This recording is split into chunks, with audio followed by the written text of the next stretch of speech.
Go ahead and call the meeting to order. We start with an invocation, which we observe by a moment of silence, followed by the Pledge of Allegiance.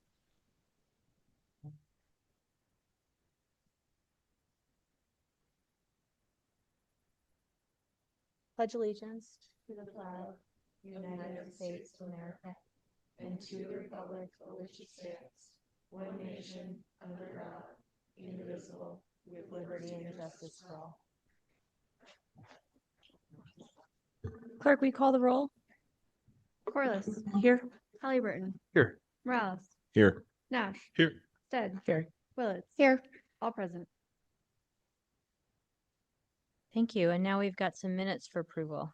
Madam Mayor, I move approval of the minutes for the work session regular meetings of May 6, 2025. Second. Work session and evening meeting. Yes. All right, we have a motion and a second. Clerk? Nash. Yes. Stead. Yes. Willits. Yes. Corliss.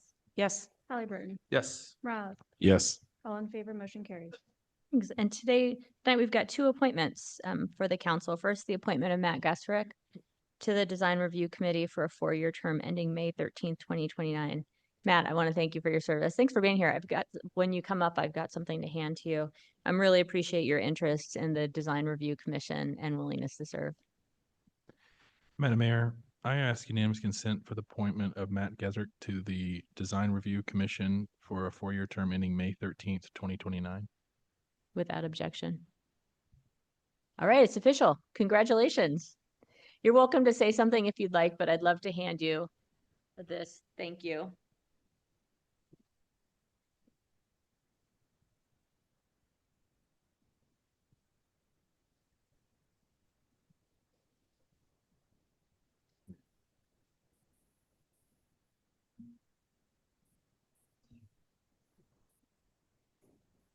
And next up, Katie Stallings. Welcome. I am so grateful that you're willing to serve on Planning and Zoning Commission because it's a lot of work. So I'm proposing the appointment of Katie Stallings to the P&Z Commission for a term that would end May 14th, 2029. Madam Mayor, I ask unanimous consent for the appointment of Katie Stallings to the Planning and Zoning Commission for a 4-year term ending May 14th, 2029. Without objection.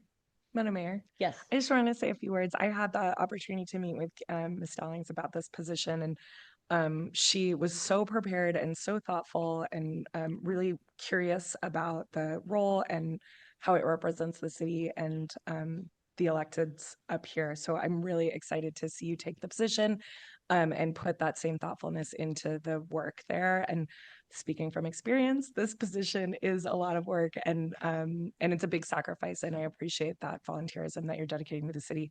And also for Matt too. I mean, similarly, commission works can be lots of late nights and time away from family or something else that you choose to do. So we appreciate the service here at the city so much. Thank you. Yeah, thank you, Commissioner Steed. Nobody warned me about all the work so much. I know, it just kind of came out of my mouth. I'm sorry. I'm just kidding. No, I'm very, very excited. Thank you very much. Madam Oh, wait, Mayor, Katie, could I hand this to you? Yeah, and if I could just one more comment. Katie, congratulations. Thank you for your service. I hope that you know that I read every single word that the Planning and Zoning Commission says before our city council meetings, word for word. So just be prepared. I was warned about that. Yeah. But jokes aside, thank you. It's definitely an important position. It's a really valuable one for our city council. Matt, same to you as well. Thank you for your work, your expertise, the specialty that you bring to us. We're listening to your opinions. We're listening to your voice. It helps us inform our decisions, and these are all volunteer roles. So appreciate both of your dedication to the city. Thank you. Thank you both. All right, now we have, and feel free if you're welcome to stay, but also totally okay to head on with your evening. So we've now got an interim budget change. Alicia, welcome. Thank you, Madam Mayor and members of the council. I have 2 interim budget changes for your consideration this evening. The first is from the airport, who is requesting a budget neutral reallocation of $22,073,000 in existing capital project funds to prioritize the purchase of 10 passenger boarding bridges. This shift would strategically position the airport to access a $9 million FAA grant, which closes on July 2025, and if received, would partially fund this investment. Even if the grant is not awarded to the city, the purchase is critical to meet the operational needs tied to the expansion of Concourse A. Due to the 2 to 3 year lead time required for the bridge design and manufacturing, reallocating the funds now ensures the airport stays on track for Concourse A's planned completion date in 2029. Funds would be reallocated from the following airport capital project budgets. 15.5 million from runway incursion mitigation projects that are temporarily delayed due to slower than expected federal funding. 4.2 million from major equipment from projects with surplus funds due to deferred purchases. 2 million from airport sustainability projects using unallocated rebudgeted funds, and $500,000 from completed parking facility projects. So this proposal does not increase the overall capital budget. It just reprioritizes funds to address an infrastructure need and leverage that federal opportunity. The second request is from Public Works for another budget neutral reallocation of $425,000 within the Water Renewal Fund to support the development of the Phosphorus Removal Optimization Plan, or PROP. The purpose of this investment is to allow the city to proactively identify and plan cost-effective phosphorus reduction strategies across the 3 water treatment facilities along the Boise River. The PROP has regulatory importance as it supports the city's obligations under the integrated plan and the Idaho Pollution Discharge Elimination System permit, helping the city meet phosphorus reduction milestones on a 10-year compliance schedule mandated by the Idaho DEQ. The scope of work of the plan will include analyzing phosphorus loads from current treatment processes, assessing Boise River's water quality response, planning for early action phosphorus reduction projects to begin mitigation ahead of compliance deadlines, and identifying small-scale, cost-effective upgrades to enhance treatment performance. The $425,000 will be reallocated from recycled water facility project, which remains in the design phase and will not require full construction funding in fiscal year 2025. So with that, Madam Mayor and council members, that concludes my presentation on the May IBCs, or interim budget changes. I'm happy to stand for questions, or else there are representatives, I believe, from Public Works and the airport if you have more detailed questions on the IBCs. Madam Mayor, I move approval of the interim budget changes as presented by staff. Second. Madam Mayor, I'd just make one request public that I had privately asked for last week. I think at some point be good to have just a kind of a broader overview from Public Works on status of water renewal funds, status of projects related to that. I know we've had some from time to time, or we've touched on big projects, but just kind of having a big picture of how those funds are being used and what they're planned for, and would be great. Madam Mayor, I'd just like to shout out our airport team. I think a lot of Boiseans understand that our city is in charge of our airport, and that's not always the case in airports that you travel to. But a lot of folks maybe don't realize that the funds the airport has to use to grow, to expand, and to provide an awesome service for us come from the revenues that they make, and not necessarily our tax base. And so just want to thank them for their prudent use of growing their revenue streams and being able to prepare for this new concourse edition. All right, clerk. Nash, Yes. Ted, Yes. Willetts, Yes. Corliss, Yes. Halliburton, Yes. Morales. Yes. All in favor, motion carries. And now the consent agenda. Madam Mayor, I move approval of the consent agenda. Second. A motion, a second. Discussion? Madam Mayor? Yeah. I guess maybe just one question. Do we still have something, item number 4? Are we hearing that later? Zoning code data analysis, next steps? Oh, gosh, sorry. We can hear Thanks that. let's do the consent agenda since we have a motion, and then Perfect. thanks for calling that out. Sorry, guys. Yep. And then just a couple of items on the consent agenda. If you look at item number 5 and number 6, both of those have to do with pathway department. One for the Goddard, or not the Goddard, but the Cascia Park and Garden Street connection, and then the other one from the Broadway and Federal Way. connection as well. So just want to thank our partners in working with us, and then also our staff members who've been working on these projects as well. These are big projects, exciting things that I think our community can't wait to come to fruition. So one step closer. Clerk. Nash, Yes. Stead, Yes. Willetts. Yes. Corliss, Yes. Halliburton, Yes. Miraz, Yes. all in favor, motion carries. Sorry about that, Kyle. I knew you were all here. I've looked at all of you and then skipped right over you. Apology accepted, Mayor.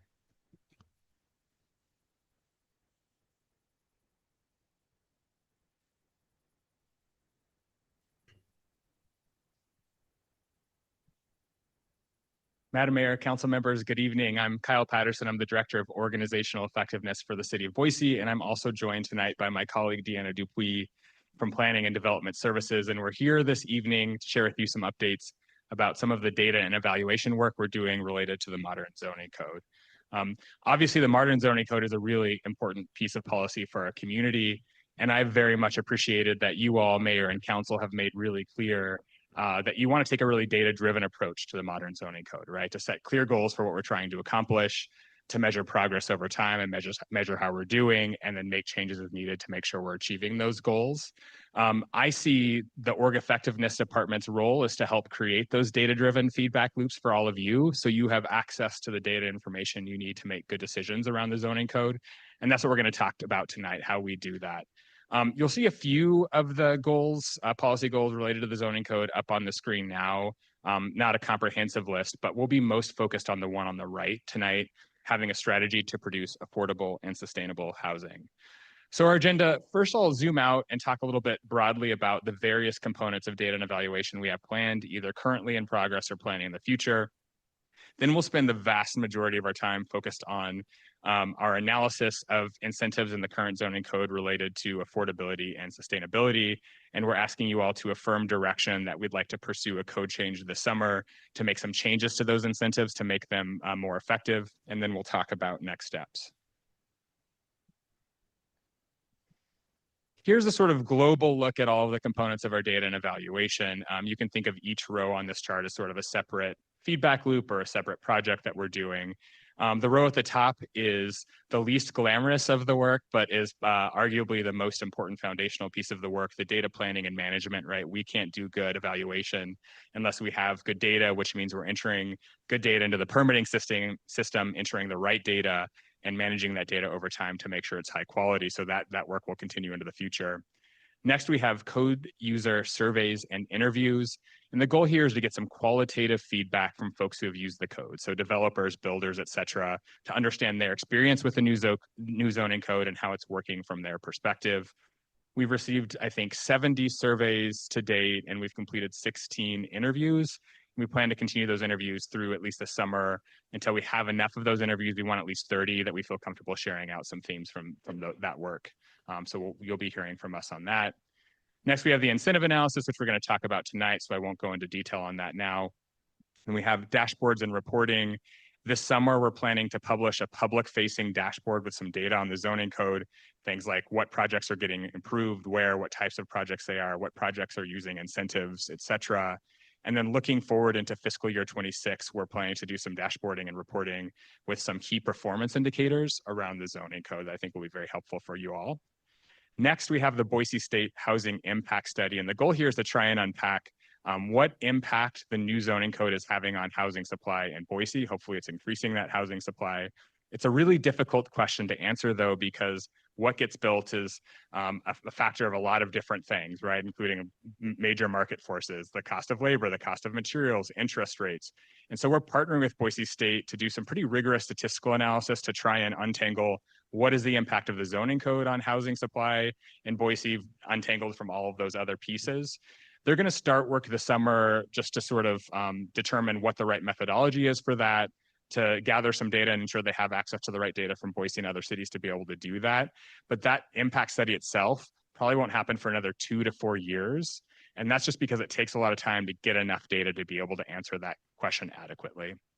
And lastly, case studies. I know a lot of the conversation around the zoning code leading up to its adoption was really in the abstract about the zoning code says this, we think it might result in this development and either I like it or I don't like it. As we start to see projects getting built under this new zoning code and being occupied and in the ground, we want to do some case studies on some of those. So say a mixed use development on State Street to understand what do neighbors think about this actual development?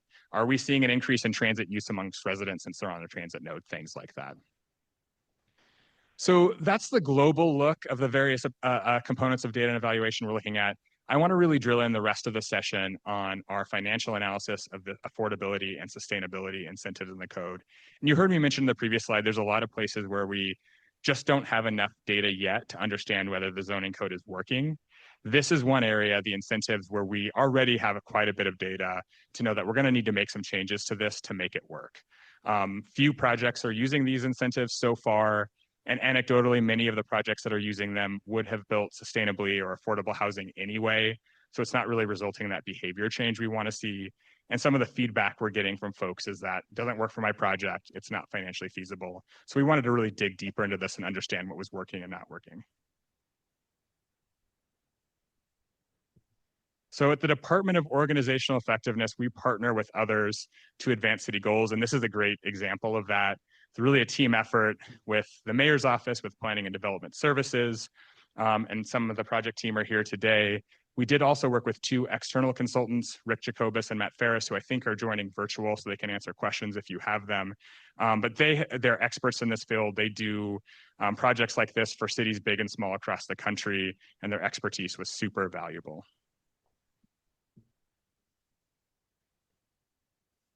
Just briefly, the components of the analysis included stakeholder interviews with developers, with city staff, with council leadership and others to get some qualitative information. And then the heart of the analysis was that financial feasibility analysis to understand, do these incentives actually pencil, right? Does the value of the incentive exceed the cost of what we're requiring? Otherwise, folks won't use the incentives. And then to examine the value of some other potential incentives that might also be beneficial. Before we jump into the findings, though, I want to get aligned on the current incentives in the zoning code, and you can see them here, the 5 of them. I don't have time to go through all of them, nor do I think you want me to go through all of them, but I'll just walk through a couple of them so we're on the same page. That first row you can see an R1 zone. So if you're building in an R1 zone, typically you can only build a duplex by right, but the incentive is to build up to 4 units, up to a 4-plex. In exchange, we're requiring that you build sustainably, and you can see the definition there under the requirements column, or build some affordable units. So if you build a triplex, 1 of those units has to be affordable. If you build a 4-plex, 2 of the units has to be affordable at 80% of area median income for a period of 20 years. If you scroll down to the second to the bottom line, the MX3 zone. So if you're building in that MX3 zone, another example, we're offering a parking reduction of 50%, but in exchange requiring sustainability or affordability, which in this case, we're defining differently as 25% of units at 60% of AMI. So you can see it varies quite a bit from incentive to incentive. Sometimes we require 60% AMI, sometimes 80%. Sometimes we offer extra units, sometimes we offer parking reductions, and we found that that can be somewhat confusing for folks. So drilling into some of the findings, particularly from the interviews, the consultants interviewed 7 developers from some large-scale developers, some smaller infill developers. These are some of the core themes that they heard. One, and this was great to hear, that for folks who have worked in multiple cities, they found Boise's zoning code and our permitting process are actually easier than other cities. So that was great to know that we perform well relative to our peers. It doesn't mean that we're perfect. I'm sure we have opportunities for improvement, but a good sign nonetheless. We also heard that the value of incentives are just not sufficient to be useful for folks, so they aren't financially feasible as currently written, and that the current incentives are confusing. It's hard to know what applies to what project, which makes it less likely to get used. And this, again, was really the heart of the analysis, that financial assessment of the various incentives. For an incentive to work, again, the value of what we're offering in the incentive has to be greater than the cost of what we're requiring. And that's really what they were trying to unpack with this analysis. So to do that, they looked at the cost benefit of each incentive for a variety of development types, sort of hypothetical developments, because an incentive might work really well in one context, but not well in another context. And so seeing the full scale of this was really helpful. I draw your attention to the bottom row on this slide, which really shows whether or not they're financially feasible. And the big takeaway here is, in almost all cases, these incentives are not financially feasible to get used. The size of the gap can vary quite a bit. You know, under the sixplex, you can see for the affordable incentive, the gap is only about $31,000, whereas under the podium apartments, right, that feasibility gap is $6.5 million, but pretty large gaps across the board. The one exception to that rule where it actually does pencil is on the bottom right, those green letters under podium apartments, the sustainable incentive. You can see there's actually a $500,000 surplus, which means it might actually be an attractive incentive. And there's two reasons for that. One is that we found that the cost of reaching that sustainability requirement is much lower than reaching the affordability requirement. So it's just easier to do. And then also the cost of building parking in a podium style apartment is really expensive. So offering a parking reduction in that specific context is really valuable, but not so much in some of the other pieces. Because we saw that the current incentives weren't super financially feasible, we asked the consultants to also explore the value of some other incentives, either things we've heard from developers that they thought could be valuable or incentives we've seen in other cities, things like reduced lot size, bike parking reduction. The key finding here is that we don't think a single incentive is really going to be adequate to make these pencil for folks, that we're probably going to have to stack incentives to make this work. Again, the one exception to this is the second to last bullet point, property tax exemption on all units, which other cities have. This one is incredibly valuable and could be a standalone incentive. Unfortunately, we're not legally allowed to offer a property tax exemption right now for affordable housing. So it's not possible currently, but if in the future we could do that, that could be a really valuable incentive. So based on what we learned, we're proposing a new approach to incentives that we think will be a lot more effective. So we learned that the value of incentives is insufficient to stimulate affordable and sustainable development. So we propose adjusting the incentive value and requirements to make them pencil without impacting the city's budget. So again, there's a gap between the cost of what we're requiring and the value of the incentives that we're offering. To bridge that gap, we'll probably need to both increase the value of the incentives and bring down the cost of the requirements. We've heard that incentives are confusing, making them hard to market to developers. So we propose simplifying the incentive structure to make them easier to use, doing that partly by reducing the number of incentives and sort of collapsing some, but also just increasing the consistency across the incentives so they're clear. And lastly, every site and project are different. A one-size-fits-all approach limits incentive effectiveness. So the example of this is that podium building with the parking reduction. In that context, it was super valuable. In the context of another project, it might be worth nothing, right? And so when you just say, you get a parking reduction for this thing, it might only work for some contexts. We're proposing creating a menu approach so that folks can pick one incentive or multiple incentives from a list of possible incentives, so they can pick the one that's right for their project and makes the most sense for their project. Here are the proposed changes we have to the affordability requirements based on what we learned.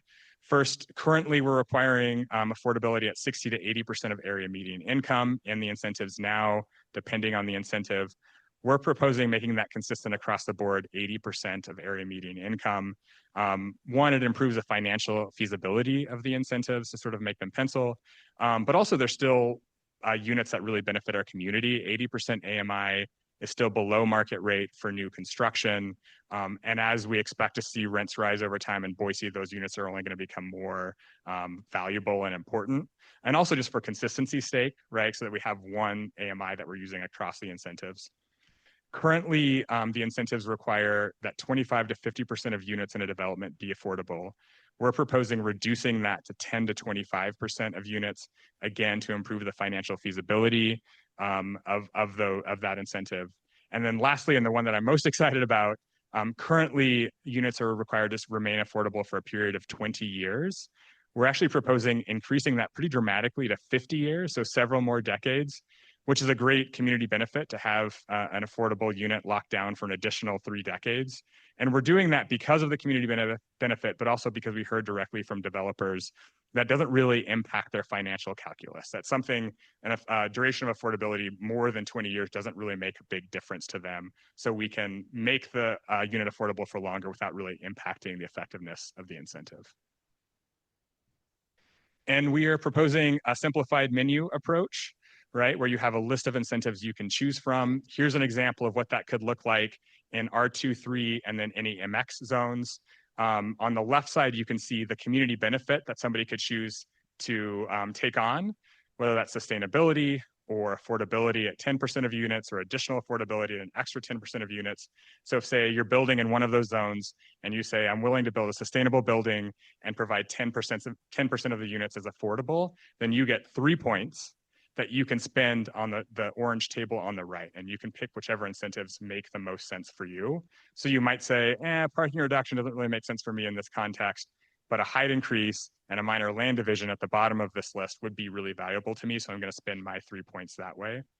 What I really like about this approach, and really is based on what we learned, is it adds a lot of flexibility in there. So if you're a project that really values parking reduction, you can use that, right? If you're a project for which something else like a height increase would be really valuable, you can use that instead. And here's another example in an R1 zone, what that might look like. Again, you can select the community benefit of either sustainability or affordability. In this context, affordability would be 25% of units being affordable. And then that gets you some points that you can use on the menu on the right to determine which incentives make the most sense for you. And just one quick point of clarification before I pass the microphone to Deanna. Tonight, what we're really talking about is the stuff on the left side of this slide, right? We're talking about affordability at 80% of area median income, and what we're willing to offer as far as incentives are really zoning incentives that don't cost the city any money. So height increases, parking reductions, additional units, et cetera. The city also has a number of programs on the right side of this that's saying, if you're willing to provide deeper affordability at 60% of area median income, we will offer you some financial incentives, some subsidies to make it easier to do that. We have the Housing Land Trust program, which you know of, gap financing, and other sort of fee deferrals and waivers that we offer. So those programs are all really important for deeper affordability. We're really talking about focusing the zoning incentives on that 80% AMI level.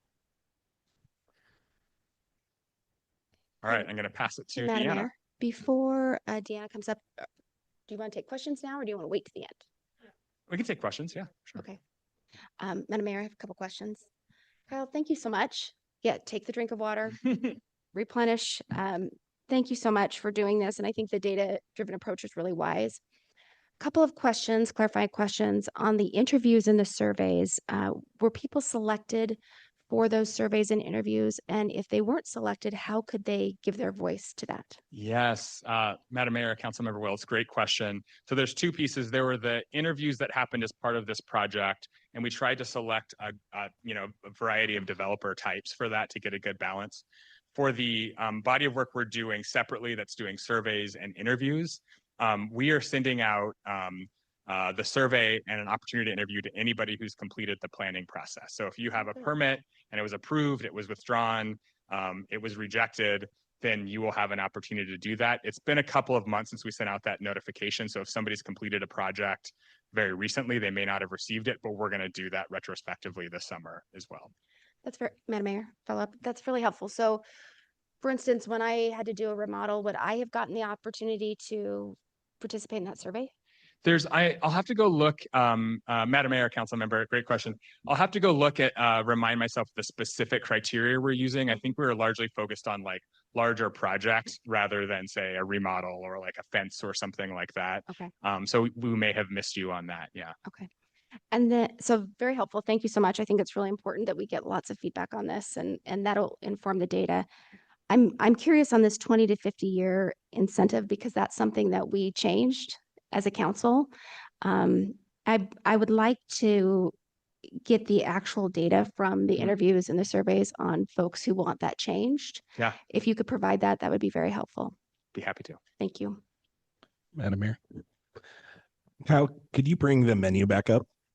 Yes, I suspected you would want to see this. Yeah, I like menus. Okay, so was there any discussion or consideration thinking about, maybe the market for a developer doesn't feel right to take the full 50% reduction. So we've had projects that have come before us that haven't taken the full 50% deduction. Was there any consideration to being able to use some sort of rate proportional point for reduction of parking, bike parking, car parking? Any kind of conversation about that? Yeah, one of the things I think we heard is that quite often folks don't actually want to take the full 50%. It's less than that. And so I know our consultants, when they were doing the analysis and running the numbers on that, they sort of assumed not quite a 50% reduction.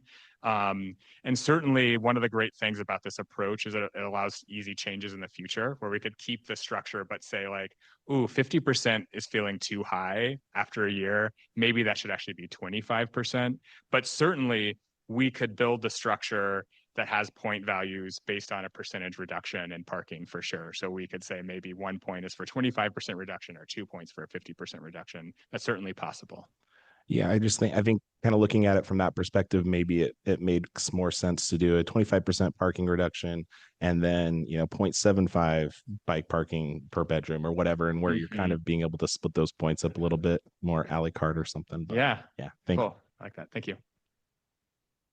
Madam Mayor, I'll just add, I love the menu idea. I assume that this is not the actual proposal of what the menu will be specifically, but love the direction, and excited to see next steps on it. Madam Mayor, Council Member, really great point. Really what we're asking is to affirm direction that we want to pursue a code change this summer, that this broad a menu approach is the right approach. Of course, we'd be engaging in some more community conversations this summer, more engagement with you all to make sure we have the right list of menu items and set the point levels at the right place. We did, though, do a lot of work to try and figure out how many points would each thing actually need to make this work? And so there's a lot of thought that needs to go into like how valuable is this versus this and how do they stack together? And well, you're going to use sustainability first because it's cheaper. And so after you've used 2 points for sustainability, are there still other things that we can get you to? So it gets really complicated really quickly, but certainly we'd love to have that conversation this summer. Madam Mayor.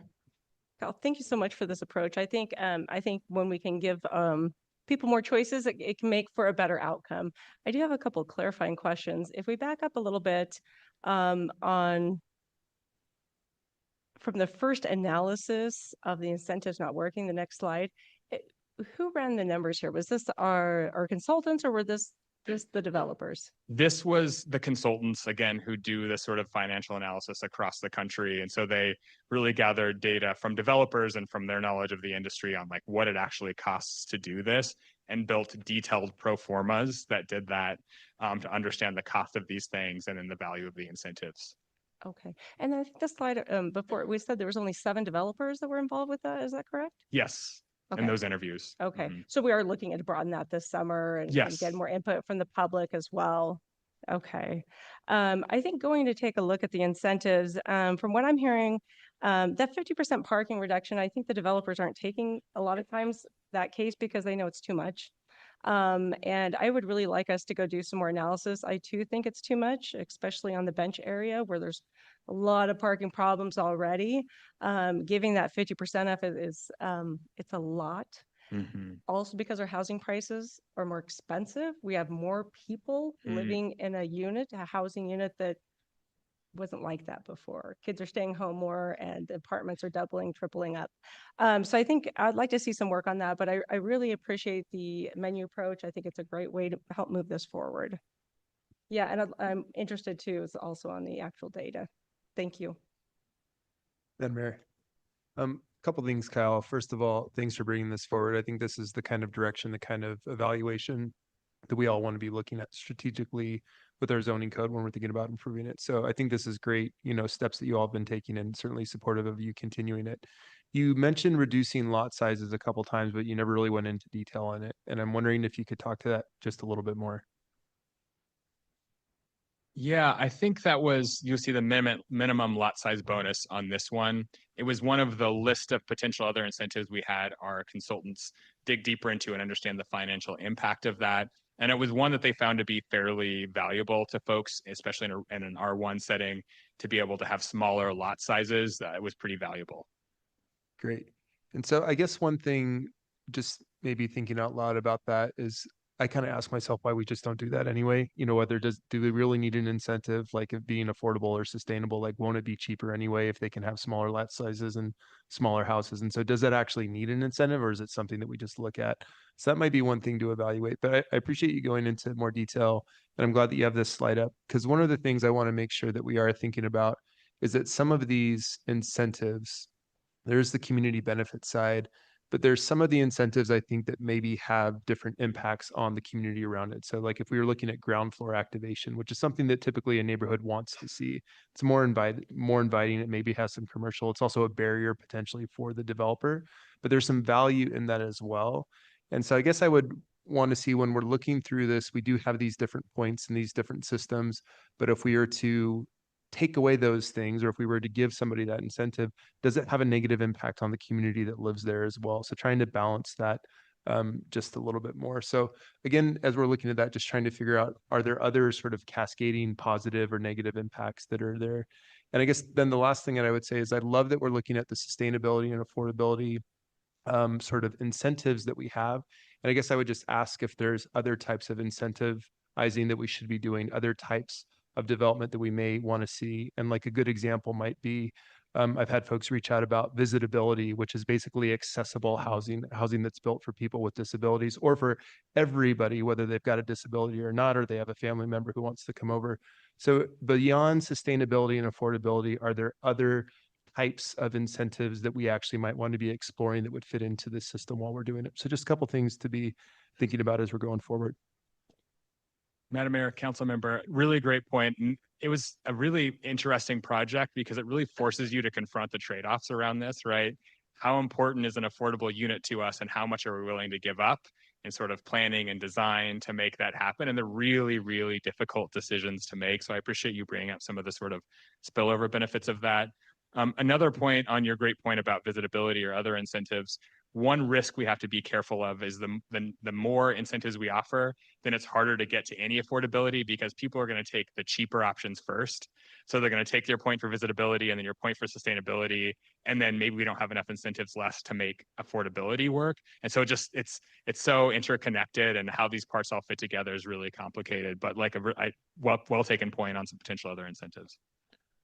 Madam Mayor, Kyle, thanks for this presentation.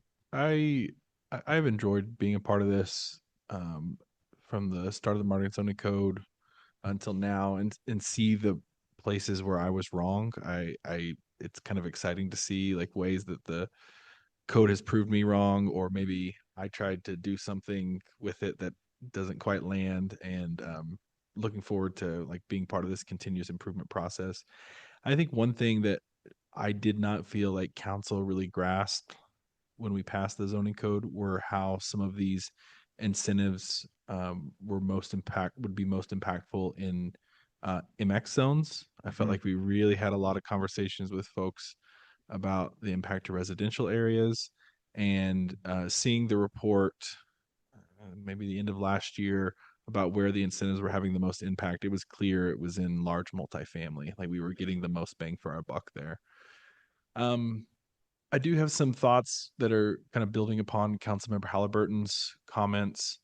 I would say one of my bigger disappointments with the zoning code is I think we're doing very well on large multifamily. I think we're doing very well on ADUs, but a small multifamily, I can't tell if it's the market, if it's interest rates, if there just isn't like it's hard to scale small multifamily in a way. So like the developers just aren't there. And I would be interested in testing some of those ideas through lowering the barrier to entry to that market. And some of these things I would just like to do by right. And I know that there were folks that were part of the working group related to the modern zoning code, like especially when it comes to things like minor land divisions, where they wanted to see those things kept in the code. So I would say let's keep the foot on the gas pedal, especially when it relates to some of these MX things. But I'd really like staff to evaluate this small multifamily and the utility of incentives in those places as a kind of a higher barrier of entry to a developer market that may not really exist. So that's my first thought on that. Second thing, I was a part of reducing the 50-year to 20-year. I was part of that decision. Because we thought it was too high of a barrier to get what we wanted out of it. I think I was wrong about that. And I would be open to certainly the data that was asked for. But I mean, what we're doing now is kind of what our instincts were that this is just too much and it's not going to be it's not going to pencil. And if they're saying it doesn't really matter, 20 is 50, then let's make it as better value. Yeah. So Madam Mayor, one quick follow-up on that, because I meant to mention that earlier. I remember when talking about the 50 years for the affordability, and yeah, there was a lot of discussion on this when it came before council. I would say one thing to look at that too is the type of housing. I remember hearing from people who were looking at ADUs or smaller units saying they didn't want to span a generation, which I think that makes sense. Whereas the larger multifamily complexes and others, where it's amortized over a large number of units, it probably doesn't put a dent into it. So maybe that's something depending upon the scale of the project. Thank you. Well, before we move on to Deanna, I just want to say thank you. You did exactly what we asked you to do, which is look through and see what was working, what wasn't working. And what I love about this is you're doing what we've asked in terms of also sharing what's not working. We're not hiding it. We want to learn from it, double down on what works, and move away from what doesn't. I found the 50-year, 20-year thing fascinating because they're not asking to make it longer, but they're telling us it doesn't matter value wise. And so if that creates a window to get more value for Boise for longer, I think that's a great opportunity. So like the way you've taken this, I think you've gotten all the feedback you need from council to keep working at this, getting more feedback from the public, and then continuing to work with us up here to iron this out so that we've got something to try. And maybe, we try what's next based on what we've learned. And then a year from now, we know that something else isn't working, we try again. We'll keep at it. This is the way we want to do it, and really appreciate you taking this approach. Thanks, Mayor.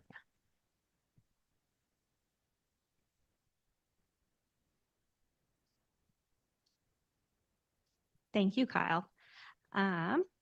So following up on that, to ensure that we're fully understanding the long-term impacts of the zoning change, planning has chosen, and as we've discussed this whole time, to take a very deliberate approach to how we're amending the code into the future. As council may remember, I was here in February and I presented the year one review of the code. And during that presentation, I presented our kind of two-part approach to how to approach the code into the future. First, we're proposing continuous improvements, which are annual updates that improve efficiency and consistency with kind of technical application. And the second is topic-based policy amendments, which are deeper policy changes that address emerging issues and priorities, much like the housing incentives that we've been discussing. We believe that these topic-based zoning amendments were in their own focused process, which allows for greater transparency with opportunities for community engagement. So far, PDS has focused on targeted outreach with code users, city council, and our commissions to guide the development of our year one continuous improvements edits. This zoning ordinance amendment is an active application and will be before council on June 10th. However, through this process of the continuous improvements, staff have identified a working list of future topic-based policy amendments. And given our current staff capacity, we recommend that in the early years of implementing the code, we aim to complete one continuous improvement edit a year, as well as up to 2 topic-based policy amendments per year. This allows us to maintain quality, assess the impact of the code change, and then to focus on community engagement for those policy edits. As presented tonight, our partnership with the Department of Organizational Effectiveness, the Mayor's Office, and the Housing and Community Development Division has prepared us to embark on what we recommend to be the first topic-based policy amendment, which is the housing incentives. Given the evaluation, the interviews, and the proposed approach that Kyle spoke of, we think we're in a good place, and we've been talking about this through the questions to kind of rework what Kyle has shown and really move that into ordinance language and start that formal adoption process. Again, this is showing our working list of all the other topics that would have to be prioritized given staff capacity to move those forward in the next several years. We are eager to start that first policy topic amendment, but wanted to share a couple of the other city-initiated planning projects that will be coming your way through the rest of the year. This summer, as I mentioned, we'll be completing the adoption of the continuous improvements, which would be coming before council on June 10th. And then my team will be moving forward a comprehensive plan amendment for the administrative cleanup of the area of city impact, which is as a result of the 2024 state legislation to renegotiate that with the county. And then in preparation of the housing incentives amendment, we expect to be doing more outreach as discussed to refine that housing proposal to submit and begin that adoption process in the fall. Additionally, we anticipate kind of more robust general community engagement to inform a future 2026 continuous improvement and to identify future policy topics or help prioritize those, so that when we do our year 2 review in the winter, we'll be ready for kind of a new package of all of this work in spring of 2026. And I'm happy to stand for any questions. I know you and or any other questions for Kyle. Madam Mayor. Oh, I won the race. Can you go back to sort of the topic list that you had? I think this is great. I think this makes a lot of sense. I think there's a certain amount of capacity that staff has, that council has to take on a bunch of these issues. And so I appreciate being realistic of what we see on there and kind of combining that with some of our continuous improvements. My hope also is that if staff runs into an issue and they say that this is a problem, this is dumb, this needs to be solved, and maybe it is part of a larger discussion, but we can take care of it sooner than later, that we don't hold up the process of having to wait for 2 years or 3 years down the road before we do it. And if I can just give a quick example, it might be that not allowing solar panels in a historic district, I think, is very stupid. And we could wait for 3 or 4 years to actually address this issue. Or we could just say, staff could say, hey, this doesn't make sense. We should stop doing this. Council, what do you think about this? And I'm okay with that too. So I want to get that out there that, like, yes, continuous improvements. Yes, we need to figure out what these bigger, broader topics are. And also, if you're running into a problem and it can be solved and we can help you solve a small problem, then let's do that at the same time. So thank you. Madam Mayor, I appreciate that from Councilmember Halbert, and I was going in the same direction. And I guess it was, I guess on a larger scale, how are these being prioritized in review? I am also a little nervous that it might be 3-4 more years before we're looking at some historic design review standards that I know are really impacting some folks in that area and what's possible today, and especially the costs around what's possible today. So just curious a little bit more, I guess, on how these topics will be prioritized. Madam Mayor, Councilmember Pro Tem. Yeah, I think that we're working through that. The housing incentives is a perfect example of what we should be prioritizing. We had a cross-departmental partnership, resources dedicated, brought on a consultant, and the research really was ripe. And so that's why it's our recommendation to move forward and move forward quickly. I think as we move through all of these other topics, going through a similar approach of, do we have the right information? Do we have the right team, the right people, and can we move quickly? I think that's and of course, looking to the council and our community to help us identify those hot spots where we should be prioritizing. Madam Mayor. Yeah, so a question, looking at how we're going to prioritize this, and we're talking about doing one of these a year, is that correct? Madam Mayor, Councilmember Corliss, one continuous improvement, which is the big technical document, you'll be getting that on June 10th. And given staff capacity and just the legislative lift that is to move a zoning ordinance amendment forward, we're recommending up to 2 a year. To 2 year. Okay. Yeah, I guess along with that, maybe another discussion is the feedback that we're getting from the public. I know a lot of us are getting some, I know it's coming to you guys already. Is that also being used to prioritize our list, or do we have a running list somewhere in planning of that feedback? So I'll jump in here. There's 2 different tracks. So a lot of the feedback that we're getting from the public is going into that year round. And Deanna, I don't know if you've got the slides so that council can be reminded or the public can see again of the calendar. So the year-round process where we take feedback, that's from the public, and it goes through the continuous year-round engagement for the annual body of work update. So there's that. And then there are these larger, big meaty policy things like the incentive piece that we just saw. The incentive presentation tonight was the result of months and months of work, actually years of work. And so the airport influence area, for example, does require consultants, staff capacity, community engagement, stakeholder work, a whole bunch of different things. And those larger projects are the ones that Deanna is saying, realistically, staff can do one or two of those on top of the annualized constant process that the public is giving us feedback on. And that's those comments that you're getting are going into the list that planning and zoning staff is working on for that annualized process. I think what I'm getting at, Madam Mayor, thank you so much, is I think some of these comments that I've seen are kind of, they're not either. It's not a continuous improvement. It's not a really high level. They want to take a look at maybe the R1C zone and looking at the height of that. So I don't know where that would fall in, because it doesn't seem to be like a large project, but it's certainly not falling within continuous improvement. Madam Mayor, could I jump in here? Yeah. There are running lists that I've kept, and I have not shared this with staff yet, and I've teased it, of things that I would consider either changing or having staff evaluate in the zoning code that I feel are more public driven, that are kind of more top down than bottom up. And it would be my expectation that we preview those to staff if we do have particulars that we want to advance that are important to us. I think I have a running list of about 16 things right now that I would like them to either evaluate or consider implementing.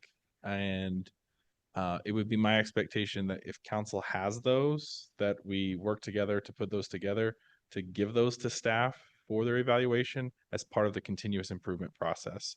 So I would say it's too late today to get these June 10th continuous improvements amended. It's kind of a pretty tough timeline. But we also went through that list a couple months ago for the June timeline. Yeah. So what I'm saying is, if there are things that you would like to advance that are important to your constituents, we need to preview those to staff, I would say in the next couple months, for them to evaluate prior to the continuous improvements that we would consider next year. That'd be my expectation. Council President Collin, thank you for that. Yeah, I think it was just from my understanding is where these in-between items would fall. And if we think there'd be more on the continuous improvement side or fall within the bucket areas, just so we can give that expectation back to our constituents. I say, hey, we wrote this in 6 months ago and just want to know where that's at in the process and how that's going to come forward. Madam Mayor, I Thank think, you. because I think what might be helpful, this is very specific to like this, where we are right now and the project that's before us. But perhaps it would be helpful for us to see kind of what might be a helpful seasonal quarterly cadence for PDS on when it's helpful for council to share those kinds of ideas to PDS, when we could expect, if we're looking at these, if this is the running list of topics over the next several years, if we could just have kind of like a seasonal calendar of here's when we can share information so that you're not just getting this waterfall, but and then when we could expect, turnaround on that and when we would expect those reviews. Madam Mayor and council members, yes, and that's especially I want to pull attention to the fall engagement. We're also as staff wanting to have this conversation with the community, and so we'll be having, a website. We'll be having this information to prepare for the 2026 continuous improvement. So we'll be able to gather that information and make it as accessible as public to share back. So thank you for that feedback. Madam Mayor. Deanna, do you foresee that, let's say that engagement process just brings in a trove of good ideas and you start to look at your current capacity and what you can do, and maybe some of these ideas maybe taken piecemeal are a little bit easier lifts, but maybe are part of more of a comprehensive topic, and you trying to use efficient use of resources or trying to look at that topic comprehensively, looking at that bottleneck of support, do you foresee a point where you could say, hey, we have a lot of really good ideas, this is what it would take to speed up the cadence. Is that something that we might be provided at some point in the future? Madam Mayor, Councilmember Morales, I think, yeah, we're always going to be as transparent about what we can handle and be responsive to what our community needs. And we'll be clear when we get that information back to you all. Madam Mayor, Dana, thank you so much. I know that you have lived this. We've joked about that before, that you could get a PhD in the time that you've spent on this zoning code. So this is your PhD. Congratulations, doctor. Thank you so much. Thank you. Thank you. We've tried to talk about this question before, and it's hard because it's a little nuanced. And I think you've hit on it some with the affordability incentives. But the question I have, and I'm wondering if we get into it with the surveys, is what's not being built here? What's going into Meridian? What's going to CUNA? What's going elsewhere because it's either too hard, too expensive, whatever the reason is. And I think that's an important piece, because one of the things that we talked about with the zoning code is making it consistent, but also giving the market a chance to react. And I'm concerned that if we aren't doing that, it's going to go to other communities, and we need that in Boise. So I don't know how to fix that in terms of the question, but I think it's an important piece about what's not getting built that we want to have built. Madam Mayor, Councilmember Willetts, I think, yeah, I agree with that point. And that's something I think we should try to bring into some of our engagement in the fall. And maybe it's targeted engagement with developers and learning kind of those near misses, or finding out where are those barriers. And maybe not all development fits for City of Boise, but if it's a development that aligns with our values, we want to make sure we're making that work. Madam Mayor. I just want to set the expectation with council. If there are things that you would like to see evaluated, I would say before June 10th, reach out to Emily Allen on staff and share those things with her that you'd like to see evaluated as far as the continuous improvements for next cycle. I'll have my list prepared by then, so please work with staff to have those prepared over the next month so we can share it with staff so they can have plenty of lead time to evaluate kind of what's on our mind relating to those continuous improvements. And Madam Mayor, if I could, one more. I want to continue to warn myself as a council member that most of the stuff that we've approved, we actually haven't seen get built yet.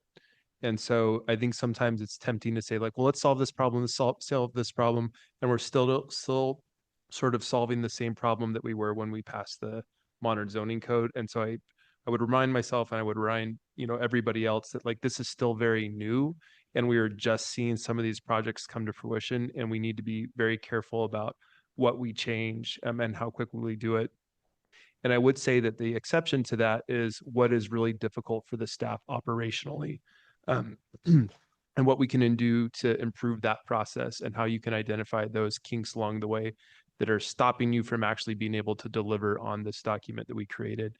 At this point, that's still, I think, one of the things that's more interesting to me is how can we better execute on the plan that we've delivered or that we think is the right one, and giving ourselves some time and being really thoughtful when we do get this feedback from developers, when we get this feedback from the community, because it's still so new. Even though it happened a couple of years ago, we're just starting to see. We were actually still approving old projects in December of this year. And so I guess I want to continue to caution myself and others about this. Madam Mayor, Councilmember Halliburton, I think that's a great point. And one I want to underscore too is the goals that Kyle showed at the very onset. So direct development, where we have the most investment, a strategy to produce affordable and sustainable housing. Those are kind of still consistent values that we are looking at each of these individual edits and trying to say this is still achieving that framework that we set out when we did all of the community engagement, when we went through the adoption process. So that's something we're still doing technical edits, but aligned with the values of the zoning code, and we're moving that forward. Thank you. Thank you. Okay, we've got one ordinance on first reading.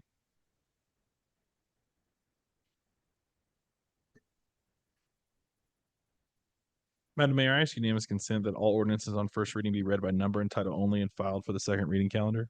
Without objection. ORD 18-25, an ordinance describing the exterior boundaries and removing certain properties related to the Ustick Ditch lateral from the Boise Municipal Irrigation System, directing the Boise City Clerk to record a certified copy of this ordinance in the Office of the Ada County Recorder and providing an effective date. And second reading. Madam Mayor, I ask unanimous consent that all ordinances on the second reading be read by number and title only and filed for the third reading calendar. Without objection. ORD 16-25, an ordinance CAR 24-00006 for property located at 1511 to 1519 South Londonor Ave, 405 to 517 West Highland Street, and parcel R 5315010250, Boise, Idaho 83706, amending zoning classifications of the city of Boise City to change classification of real property, particularly described in section 1 of this ordinance and adjacent rights of way, from R-1C, residential traditional, to R-2, residential compact, setting forth a reasoned statement in support of such zone change and providing an effective date. Madam Mayor, I move that all rules of the council interfering with the immediate consideration of ORD 17-25 be suspended, that the portions of Idaho Code 5902 requiring ordinance to be read on 3 different days, twice by title and once in full, be dispensed with, that the record show it has been read the third time in full. Second. Motion second, clerk. Nash, Yes. Stead, Yes. Willetts, Yes. Corliss, Yes. Halliburton, Yes. Rouse, Yes. all in favor, motion carries.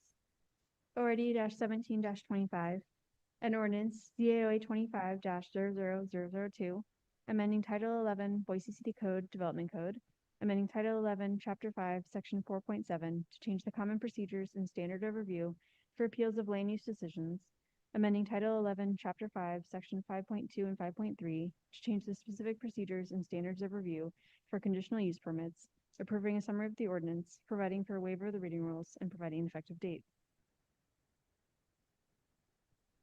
Madam Mayor, I move that ORD 17-25 be approved. Second. Motion second, clerk.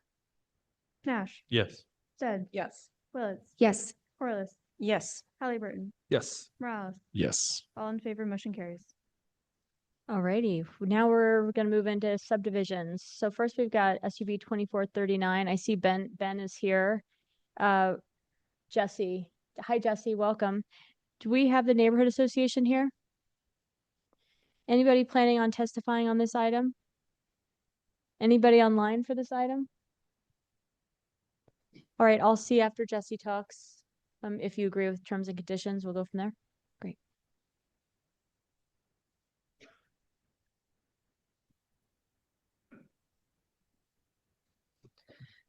Good evening, Madam Mayor and council members. The item before you is SUB 2439. This is a preliminary plat for a residential subdivision comprised of 5 buildable and 1 common lot on 0.98 acres located at 5600 Pierce Park Lane in an R1C zone. As outlined in the project report, all lots within the Collins subdivision meet the dimensional standards of the R1C zone. Frontage is provided to the lots by a proposed private street within a common lot on the north side of the property. The common lot also includes the required landscape buffer adjacent to a collector roadway, as well as a driveway that serves as a solid waste turnaround. The applicant is proposing to provide a 10-foot wide detached sidewalk along Pierce Park Lane as required by the development code. The applicant is also providing a 5-foot wide detached sidewalk along the south side of the private street. At the Planning and Zoning Commission hearing on April 7th, they granted a variance to waive the sidewalk on the north side of the private street, as there is no possibility for future connection and limited width on the parcel to install the sidewalk without interfering with the existing home.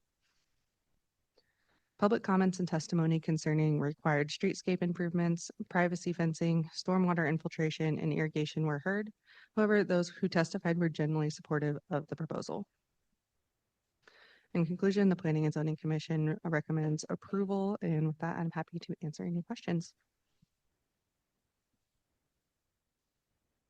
Ben, are you in agreement with terms and conditions of the staff report? Yes. All right, I'll have the record reflect that. Anybody? Madam Mayor, I've got a question for Ben, actually. Mhm. Yeah.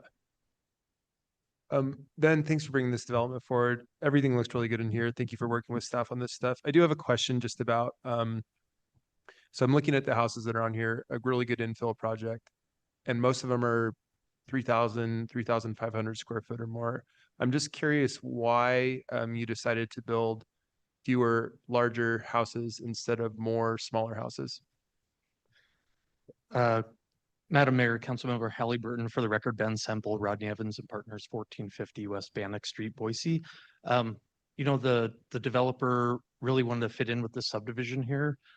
He initially had a minor land division that was approved, but COVID was going on and he didn't get everything done in time. And so he went back and looked at the zoning code and realized that a subdivision would at least get him another lot here. And so actually there's one more lot here than was before with a minor land division. And he wasn't interested in building something that was more dense, considering that most of the surrounding development is very traditional R1C single family lots. Great, sounds good. And he has every right to do it. I think that this is still a great development. I do love seeing smaller houses that are probably more affordable, that are, 2,500 square feet doesn't sound like a small house to me. But 37,000 square feet sounds pretty big.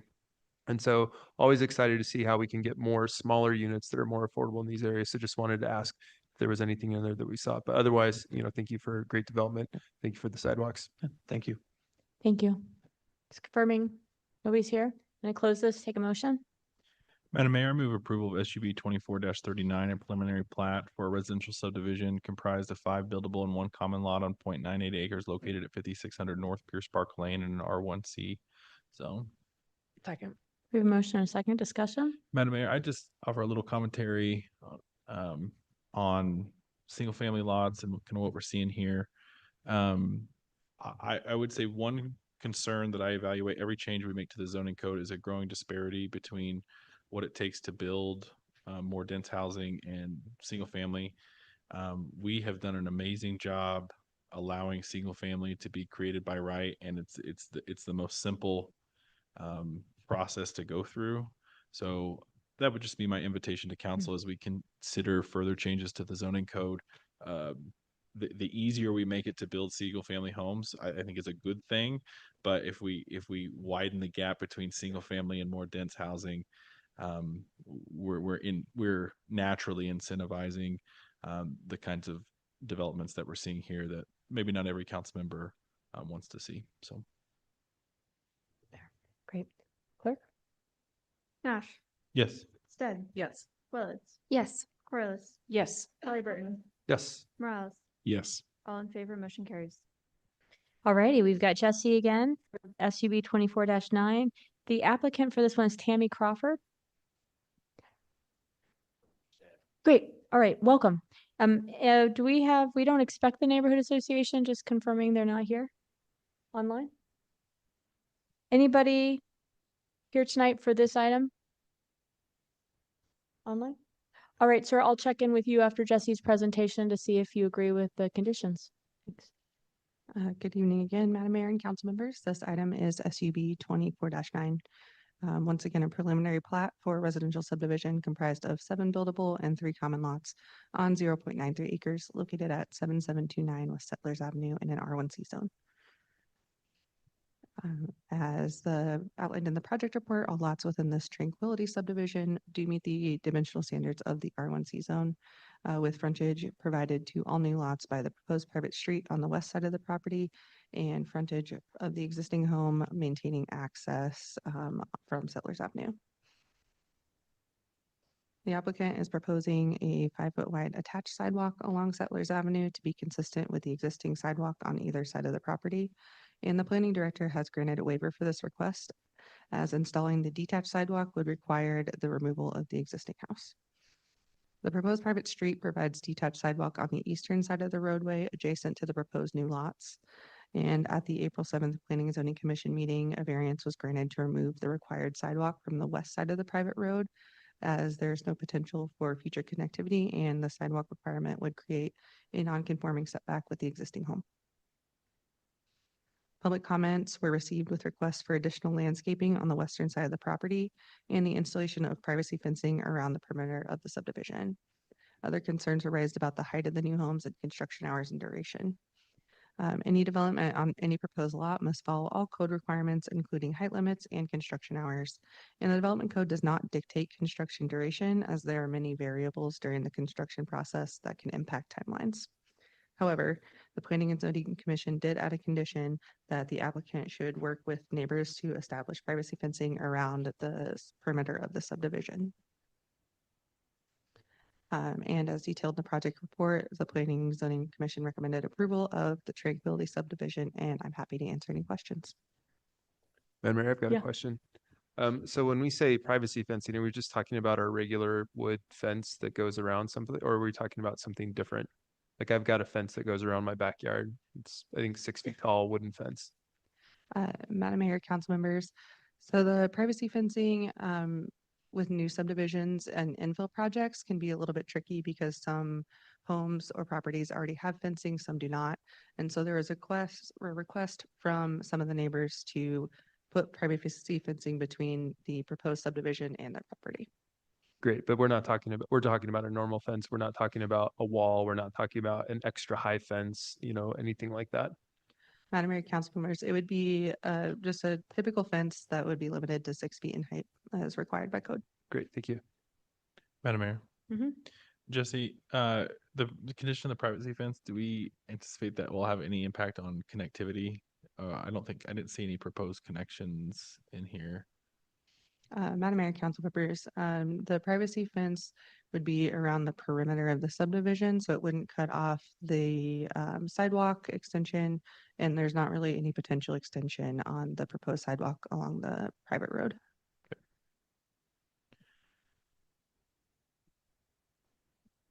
Thanks, Jesse. All right, sir, do you have anything to say? Are you in agreement with terms and conditions of staff report? Do you all have questions for the applicant? Yeah, just a Yeah, couple. yeah, that's what I figured. Come on up. So just wanted to make sure that you're in agreement with the condition for the privacy fence in areas where it doesn't exist already. Mayor, council members, David Crawford, Centurion Engineers, 2323 South Vista Avenue in Boise. And correct, we're in agreement with the recommendation to work with the neighbors and establish privacy fencing around the property. Perfect. Appreciate you doing that.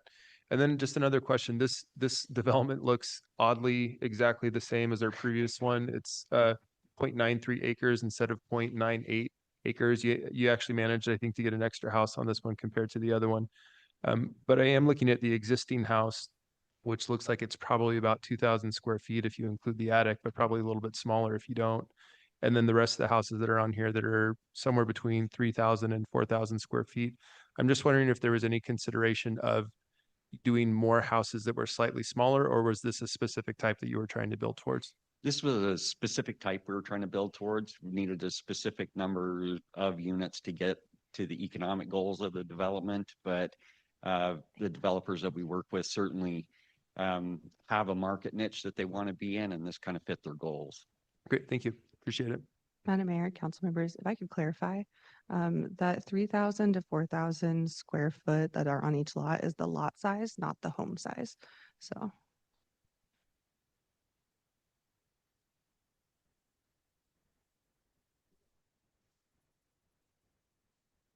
Thanks for that clarification. Because I was just talking to Meredith about how many stories is this to get, 'cause that's, okay. Thank you. Thank you, sir. I'm gonna confirm nobody's here for this. All right, I'll close the hearing, take a motion. Madam Mayor, I move approval of SUB 24-9, a preliminary plat for a residential subdivision comprised of 7 buildable and 3 common lots on 0.93 acres located at 7729 West Settlers Avenue in an R1C zone. Second. Motion and second discussion. Madam Clerk? Mayor, Yep. I just want to say I really appreciate these kind of infills. It's a great use of the property. I think it also helps align with the residents as well. This is exactly what I heard from people that they want. They want smaller homes, a product that they can afford. So thank you for bringing this forward. Thank you, clerk. Wait, no, we need a motion. Oh, that's right. Clerk. Nash, Yes. Stead, Yes. Willetts. Yes. Corliss, Yes. Halliburton, Yes. Morales, Yes. all in favor, motion carries. All right, thank you. Next up for our public hearing, we have ZOA 2310. Sabrina Mortensen is here for the city. I see Clark Heath Clark is here for the applicant. Do we have the neighborhood association here this evening? Oh, hello, welcome. Sorry, I didn't see you back there. And then I had one person sign up in advance, Randy, is it Ranow? Are the rest of you here for this item? Mayor, I'm here from sub one, which is kind of, I'm on. Okay, what we'll do is, because I don't have any, let me see. I have one person signed up, which means I just can't call you by name so if you're planning on testifying, will you please come on up here and sit in the front row? And then we'll just go in order. So I'm gonna ask you to come on up while staff is starting their presentation.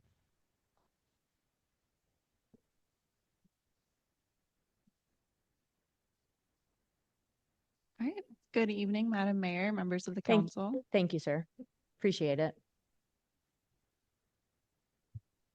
The item before you is a request for a zoning ordinance amendment to modify certain blocks, block prototypes, and street sections associated with the Village Center and Village Green blocks on approximately 18 acres within the Harris Ranch specific plan zone. The Harris Ranch specific plan was originally adopted in 2007 and developed within the Harris Ranch area is guided by the specific plan. The plan identifies development blocks and provides a land use designation for each. The plan also provides a list of allowed uses and a selection of block prototypes, which dictate the applicable setbacks, height limits, and other development standards for each block. The specific plan also includes a collection of street sections, which dictate design specifications for streets within the specific plan area. Since the plan's adoption, there have been multiple amendments to accommodate changes to the plan development over time. The project area and a summary of the amendments which are currently proposed are shown on this slide. The proposed amendments are detailed in your packets and will be discussed in more detail in the following slides. First, the applicant proposes the incorporation of 4 new street sections into the specific plan. The proposed street sections and their anticipated locations are shown on this slide. The applicant also requests to amend the land use designation of blocks TC8 and TC9 from Village Green with Restaurant to Mixed Use Village Center, and to modify the list of uses allowed within these blocks to reflect their new land use designation. This change would be offset by the addition of a new block TC10 with a Village Green land use designation, where a push cart would become the only commercial use allowed. The applicant also proposes the addition of 3 new block prototypes, each of which would allow a different conceptual layout to be applied to the Village Center and the Village Green area. Prototypes 13 and 14 would supplement the primary green space with additional linear open spaces running through the Village Center. Prototype 15 would maintain a consolidated green space and allow a street connection through the Village Center, as is anticipated in the existing block prototypes within the specific plan. As summarized on this slide and detailed in your packets, comments have been received from the Barber Valley Neighborhood Association and multiple residents of Harris Ranch since the Planning and Zoning Commission hearing last July. The Neighborhood Association comments expressed general support with some requested revisions, many of which have been addressed as detailed in your packets. The other public comments received have included a mix of areas of support and concern. When the Planning and Zoning Commission heard the application last July, they recommended approval with a list of recommendations that are shown on this slide. Each recommendation is described in detail in your packets, along with descriptions of the adjustments made by the applicant to address the recommendations. One of the primary focuses of the Planning and Zoning Commission hearing was the amount of open space to be provided within the Village Center and Village Green blocks. Based on information and public testimony presented at the previous hearing, the Commission recommended a requirement to provide an amount of green space that matches or exceeds the amount of open space provided in the existing plan. However, as detailed in your packets, the amount of green space that is anticipated within the existing plan is somewhat ambiguous, as the existing plan allows up to 10,000 square feet of commercial space with associated site improvements to be constructed within the Village Green blocks. The applicant's current proposal would provide a minimum of 5 acres of green space, which would either be consolidated as shown as proposed prototype 15, or distributed between the primary green space and smaller linear open spaces as shown in proposed prototypes 13 and 14. No commercial uses would be allowed to be constructed within that designated open space. Following the Planning and Zoning Commission hearing, ACHD issued a report indicating that they can approve the application subject to site-specific and standard conditions of approval. Their full report is included in your packets, and some key considerations are summarized on this slide. Following the Planning and Zoning Commission hearing, the applicant proposed additional revisions to the proposed street sections, which were not requested by the commission.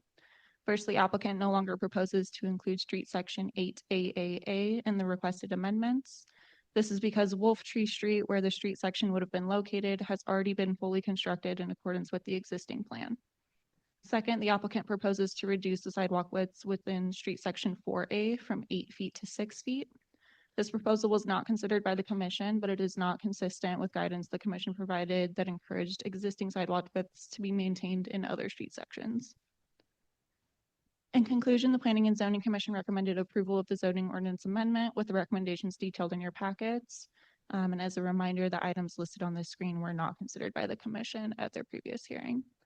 I will stand for any questions, and I believe we also have a representative of ACHD online if you have any questions for them. Thanks. Questions for Sabrina? Madam Mayor, I have some questions. I'm going to maybe just ask a couple and see if we hear from other council members before I go through my entire list. But I know that we've up here talked often about sidewalks and the city's preference for new development to have 10-foot wide sidewalks. Can you speak a little bit to the, I know that on the different blocks, it varies down to 6 feet, I think, but can you just speak to that a little bit and why the city supports that recommendation? Sure, Madam Mayor, Council Member Stead. The city's zoning ordinance that applies citywide typically requires a detached 5-foot sidewalk for local streets and then a wider 10-foot sidewalk for collector and arterial streets. Typically, the idea is that 10-foot sidewalk is intended to accommodate not only pedestrians but also cyclists. Where you will see in these proposed street sections, most of them include designated areas for bikes, or they have that wider sidewalk width. Great, thank you, Sabrina, Madam Mayor. So then also, can you speak to, is there connectivity to this area from the Greenbelt or to the school nearby? What does that pathway connection look like? Yeah, Madam Mayor, Council Member Stead, a connection to the Greenbelt is not contemplated in the current amendment. That is something that we would anticipate to be part of a future development application. And sorry, same with the elementary school? Okay, yeah, correct.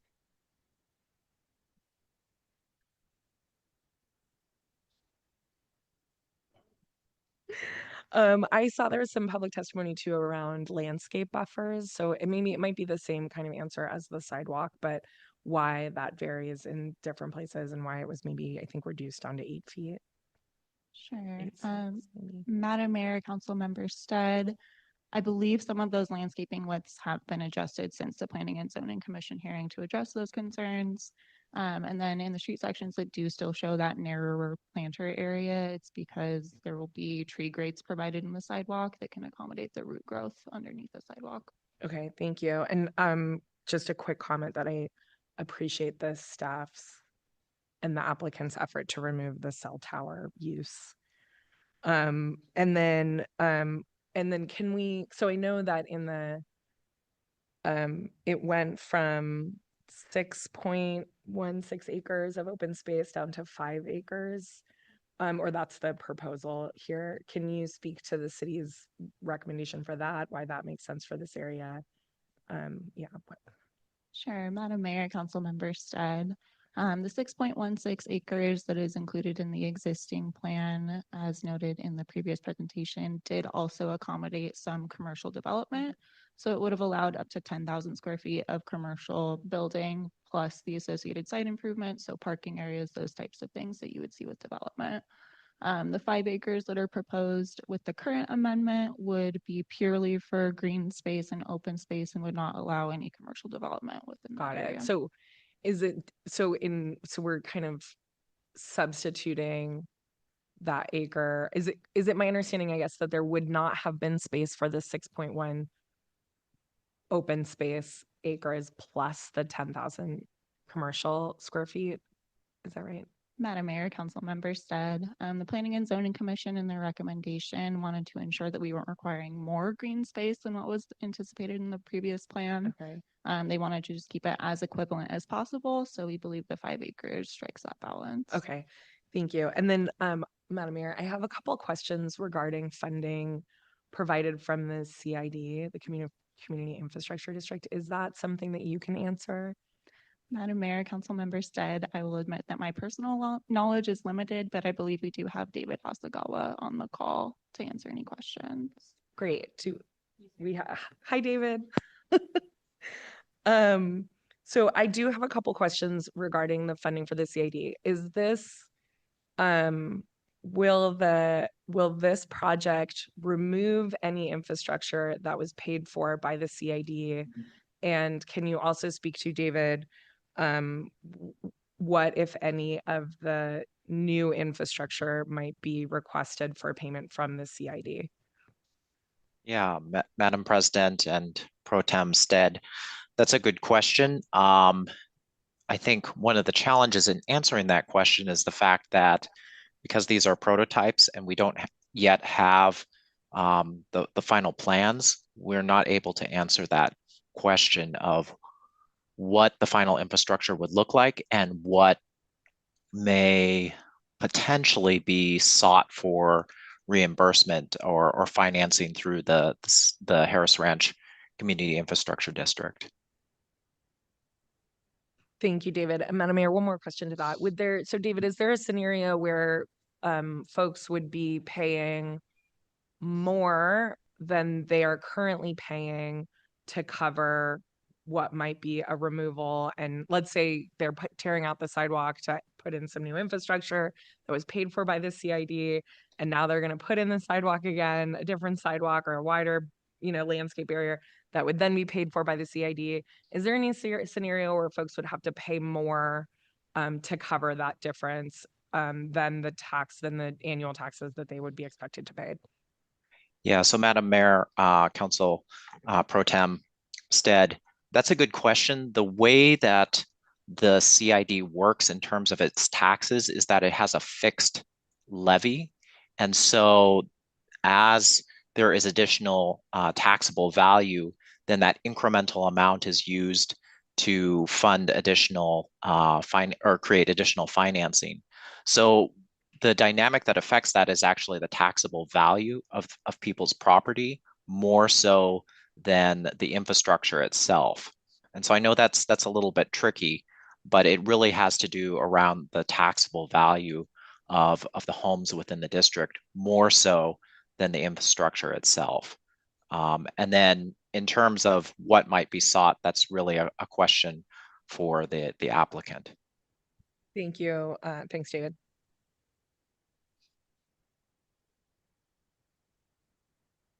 Thank you. All right, we'll hear from the applicant. Well, Doug Fowler, Heath Clark, welcome.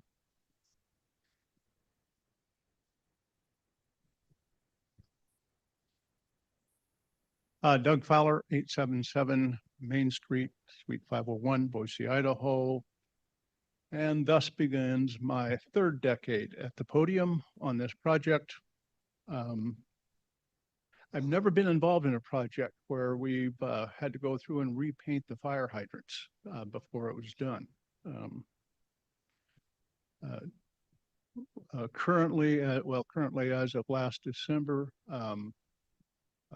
Harris Ranch in the CID district that was mentioned has an assessed value of over $908 million. The road has been a long one. We have sidewalks by all of them. It didn't seem like a big deal at the time to make the sidewalks when we started. They could be 4 feet wide. We made them 6 feet wide. That doesn't sound like a big deal either, except when you have over 16 miles of them, it adds up over time. What you'll hear and see today, beyond including the staff report, will be additional prototypes to prototypes that are already approved. My short version of explaining the specific district ordinance used to be there were 22 chapters in the city zoning ordinance. Harris Ranch is chapter 23.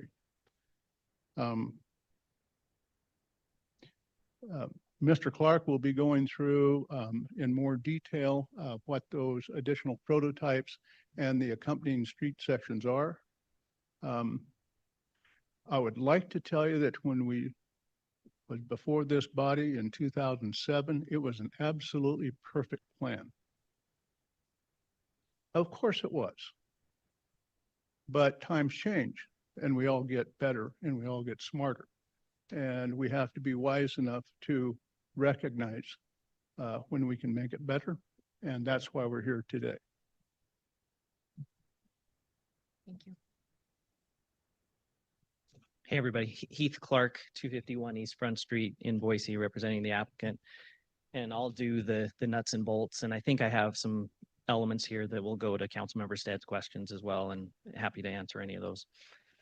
So as I begin, I do want to emphasize and this may be for the benefit of those in the public as well, that this is not a new project. We are not proposing, this was approved 20 years ago. We're not proposing them to change any or add any uses. We're not proposing to change any of the square footages that are approved. As Doug mentioned, this is just to accommodate some new block prototypes that have been discussed as we went through the project of discussing how the town center could ultimately develop. And the town center is the area that you see here. It's these 6 blocks. The 4 on the north are designated for residential and commercial development. The one on the south has traditionally been referred to as the Village Green. And you can see it has the TC8 and the TC9 combined, and that's part of what we're trying to address here, to address some of Councilmember Stead's questions about what could be there and how many uses can be on each of those. But as Doug said, of course, we're very proud of the design. We have made certain tweaks as time has gone by. I think I'm on my 4th planner on Harris Ranch at this point, going back to Josh Johnson and Todd Tucker and Celine. And so there's a little bit of history here. You should have a letter in your packet from Mr. Hilgren with the High Roads Group. They're undertaking the town center development. Mr. Hilgren had hoped to be here with us tonight and asked me to send his apologies. We didn't want to lose our date, so we're charging ahead. But as Brad mentioned, that the goal is to update the town center block prototypes, and that's involved a process of sitting down with the neighborhood, the neighborhood association, the neighbors, and to try to improve on what's already a great design. Now, these are some of the pictures that Brad has shown in the past, but they're part of the inspiration for what we're trying to do. As you could picture on those prior screens, we had the Village Green that was really the only open space, and then you had a street splitting the top 4 blocks. The idea here is to try to accommodate areas that allow you to stroll, to dine, to get together, to meet, to play, and to be entertained. And really what that came down to was the idea of making a more pedestrian-friendly town center with a linear open space through the center. In the process of doing that, we're going to reallocate, but not reduce the open space. So the wording I used before the Planning and Zoning Commission was no net loss of open space. And I'll explain to you what that looks like. And then in addition to that, to modernize the street sections with a focus on the bike lanes and angled parking. And again, I just can't repeat this enough. Not a new entitlement, still talking about the same number of dwelling units and the same amount of square footage. I just want to take a second and look at that number of square feet, 843,000 square feet of commercial on those 4 blocks. It's a lot. The developers do not anticipate going anywhere near that. That's really a function of the way life has changed since 2007. So again, talking about the town center and Village Green blocks in the center of the development, and the goal is to create this linear open space through the town center. So the first thing we had to do was to revisit the Village Green. So this is to answer the question, kind of show you what we were talking about with 5 acres. That Village Green area, the 6.16 acres is combined. And on our use chart, it allowed for the 10,000 square feet of commercial, which is why we estimate that it's about 5 acres of open space that would have been left at that point.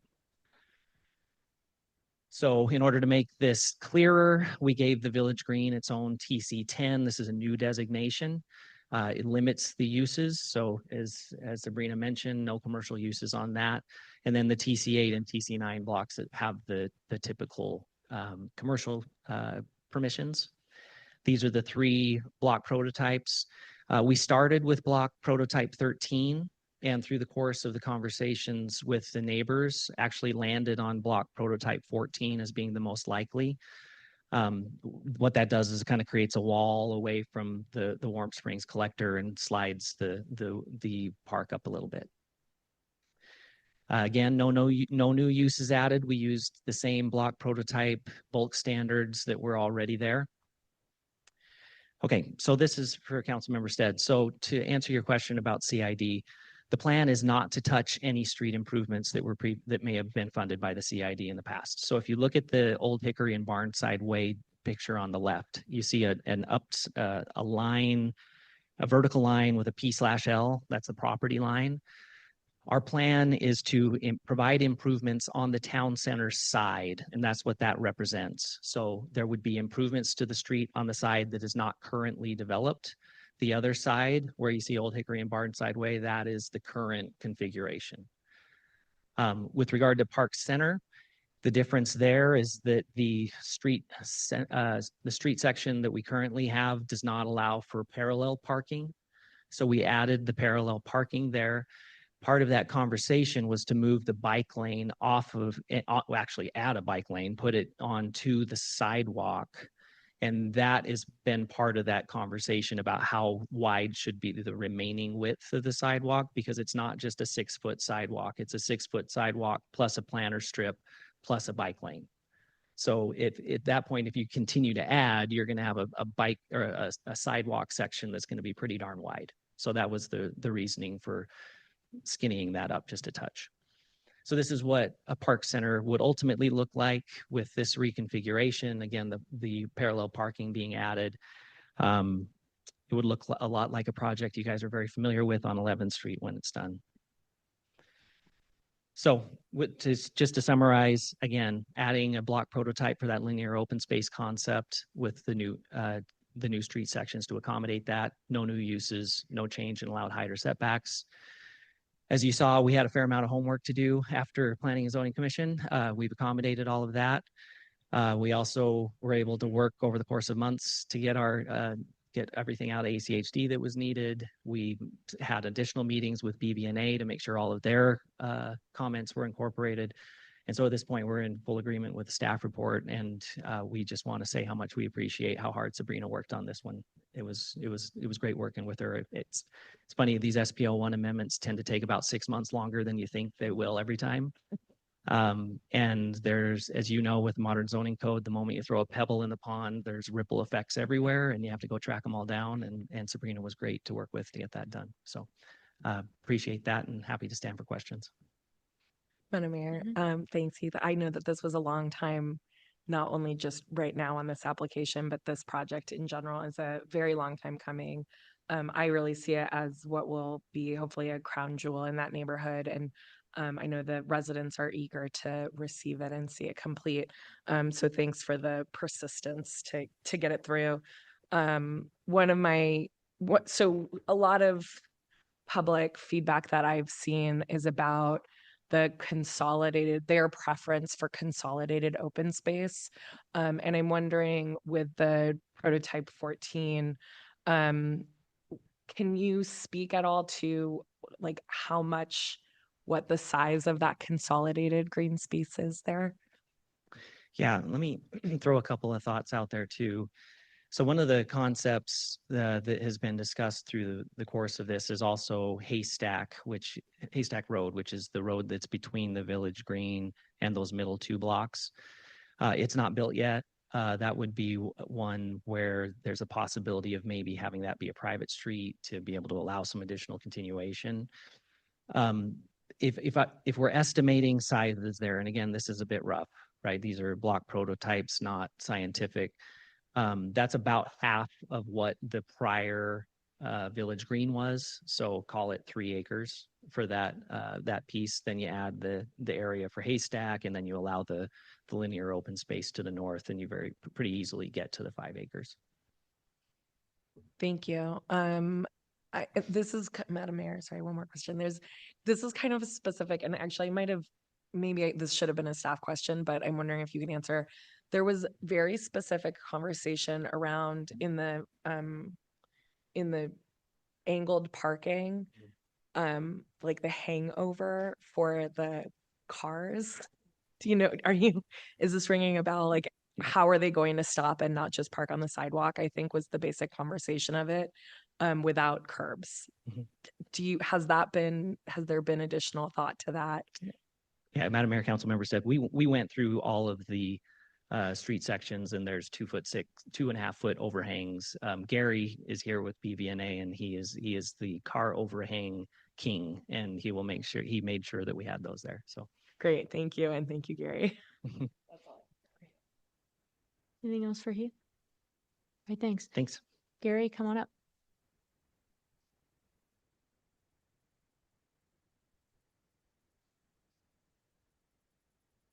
Good evening, Madam Mayor and council members. My name is Gary Veazey, and I reside at 4150 Macbeth Avenue. I serve as the board president on the Barber Valley Neighborhood Association. Thank you for the opportunity to speak on this important project tonight, one that is also the largest development in our neighborhood. As Heath mentioned, I'd like to extend our appreciation to Sabrina. Her responsiveness to BVNA's questions throughout the process over the last few years has been extremely helpful, so thank you. I also want to thank Brad Hilgren and Heath Clark on the applicant team, as well as Doug Fowler, for their ongoing engagement with our board and our neighborhood. They have met with us 5 or 6 times, in addition to engaging with other groups such as the Harris Ranch Homeowners Association. These meetings have been productive, and Brad has made himself available to neighbors, encouraging open dialogue and feedback. Since the P&Z hearing, BVNA has worked closely with Brad's team, city staff, and ACHD to address a number of concerns. We're pleased to report that all the issues we raised have been thoughtfully addressed. Although parenthetically, we still have a bit of a preference for angled parking on Park Center. We're going to step aside from that position. For a number of years, since working with the developer, which I think at this point is about 5 or 6 years now, and both before and after the P&Z hearing, BVNA has made a very concerted effort to keep our neighbors informed. We've explained the nuances of the specific plan process, which is a unique and complex planning tool. Through monthly meetings and regular communications, we've helped residents understand how specific plans outlines development criteria and guardrails. Most recently, we shared notice of tonight's hearing and have not received any feedback directly from our neighbors, although I noticed a couple of emails that were addressed directly to staff that were in the packets that we were not aware of. Specific plans can be both a blessing and a challenge. On one hand, they provide an extremely comprehensive framework and clear boundaries for development. On the other hand, they leave room for uncertainty about exactly what the project will be, especially on a more complex mixed-use project such as this. We appreciate Brad's efforts to share preliminary renderings and planning exhibits, which help us visualize the project's direction. Given that this is likely the final design entitlement before construction, we encourage continued collaboration as the final project design is developed. In conclusion, the BVNA board supports the proposed SPL1 amendment in alignment with staff's recommendation. We are eager to see this project move forward from the planning phase into construction and begin contributing to our community with much needed goods and services. Thank you for your time and consideration. I'd be happy to answer any questions. Thank you, Gary. Questions for Gary? Thank you Appreciate very it. much. Okay, we will now start with public component of this. First, we've got Dennis Catallo. Dennis signed up early, so come on up. And then, sir, you're next. And then, ma'am, you're after him. Hi, I'm Dennis Catello. I reside at 4228 East Park Center Boulevard, which is approximately 4 units on the east side of Barnside. And my concerns are not particularly for myself, but a lot of the homeowners that are along Barnside and Old Hickory and on the backside, I forget the name of that street, but the backside, the construction of the 3 and 4 story apartments that they're going to put there, I don't think is going to be conducive to the people that are living there. And they didn't buy those expensive houses to look at an apartment building. My question is, why wouldn't they build the apartments more on the Warm Springs side where you already have 3 and 4 story apartment and condo buildings on both sides of the school and in front of the school? And it makes more sense to me to build it down there and have the green on the east side of the street alongside Barnside and Old Hickory. It would be more advantageous for the people that's already bought $750,000, $800,000 homes to look at the village green rather than a bunch of apartment buildings. And what I was told at one of the last meetings, they're looking to put 700 units in there in that small piece of property. I mean, the congestion is going to be ridiculous. I mean, I've already seen it change the 6 years that I've lived there. And I know congestion because I moved here from Southern California. I know it real well. And what I've noticed in the 6 years that I've lived there, the more development, the more trash I find out in the street when I'm walking my dog. So I pick it up and put in the trash can. In my personal experiences, and not all renters, but a lot of renters that you bring into a neighborhood don't have the sense of ownership, and they don't pick up after their dogs, and they leave trash on the streets, and they don't care where they park their car. And I've seen that in the 6 years that I've been there as it's more developed. When I moved in, there were cows across the street still, and they're long gone. I'm a believer in development, but people that have already paid a fortune for these houses that didn't really expect to be looking at apartment buildings should have some consideration on how they're building this development. When I bought my place, I was told it was going to be a majority of commercial. Now I know the landscape of the world has changed with commercial property, and now they've added more apartments, more condos onto it, and probably some individual housing. But again, I think the people that have already purchased homes there should have some say in which direction that goes. Great, thank you. Thank you. I appreciate it. Sir, come on up.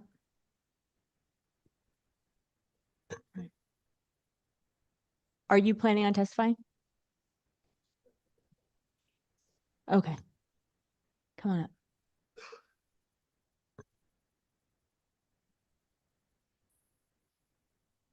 We mostly came to hear more information too, but I do feel, this is my husband, Dan Vikavich, and I'm Laura Vikavich. We live a block from this area at 2575 South Old Hickory Way. And Madam Mayor and Councilwoman Steed, I really appreciate your insight that you are aware as parents of adult children and grandparents of children between newborn and age 11. I think the priority here is the residents and the extremely pedestrian area that this entire neighborhood is. All of you are welcome to come sit at our fire pit any day of the week and count the number of people and not just count, but speak to and get to know these neighbors. We all know how many people walk by these areas all the time. And I think we've all learned in the last 5 years for sure how necessary it sometimes is to pivot in the world. We grew up in an era where we didn't even have car seats. I was once hit by a car crossing the street in a very quiet suburban neighborhood.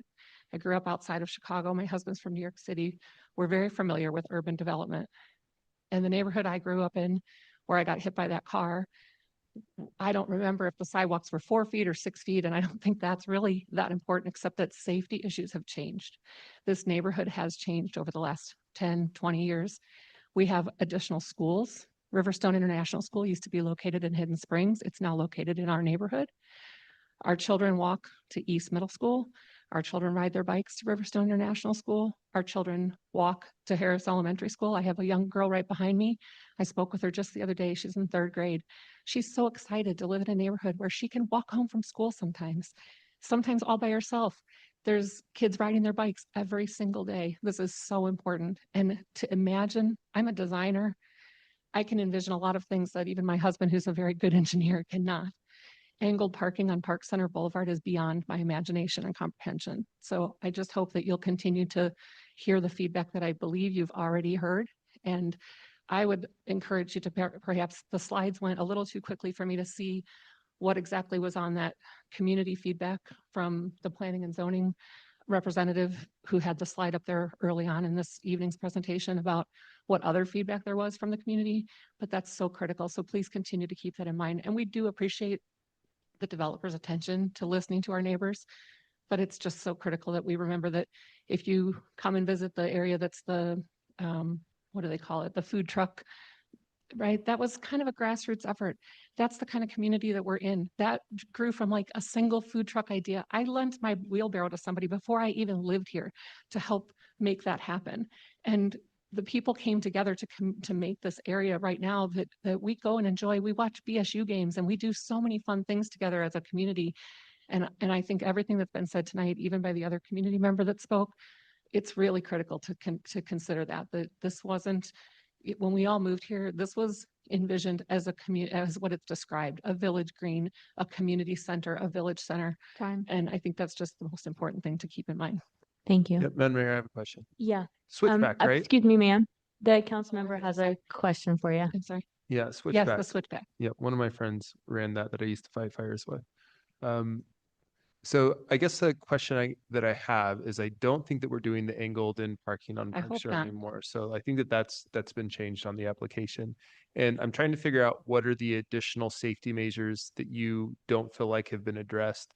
And I'll just be really transparent from my perspective. We're looking at some of these sidewalks and some bike lanes that are on the sidewalks and wide sidewalks, trees that are separated between, people and cars. And so those are, pretty high levels of safety for a lot of people walking and biking. So I'm curious, what are you not seeing that you want to see? I think mostly, like I said, I was here to make sure that I was gathering the right information and hearing the right information. And I guess 2 things. The sidewalks are my main concern. What I saw and I could be mistaken, but what I saw was that the approval recommendation is to reduce the sidewalk size. And I heard Councilwoman Steed say that the goal in Boise is to have 10-foot sidewalks. I 100% support that idea. This neighborhood, I really do wish that all of you were so much more familiar to know how many people walk. And no, we currently don't have a formal access to the Greenbelt. People use this exact area to get to the Greenbelt every single day.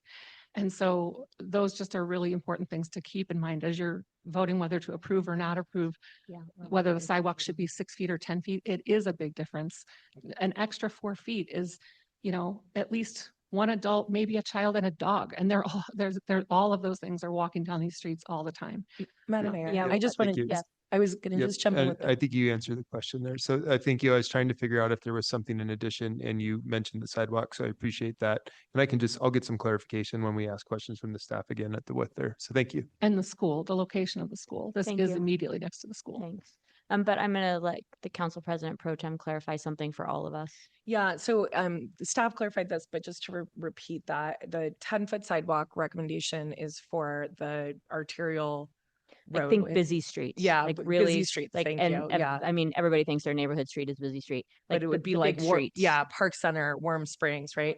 Yeah, and I think that and if I'm hearing you correctly, you've been leaning in on this and want to make sure that all the concerns that were brought up at the planning and zoning hearing were addressed by the developer before it came to us, I think is how I'm interpreting that. Thank you.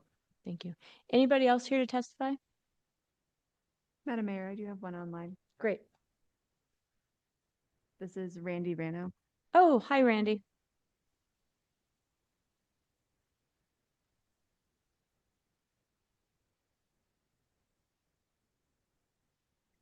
Randy, we can't hear you if you're talking.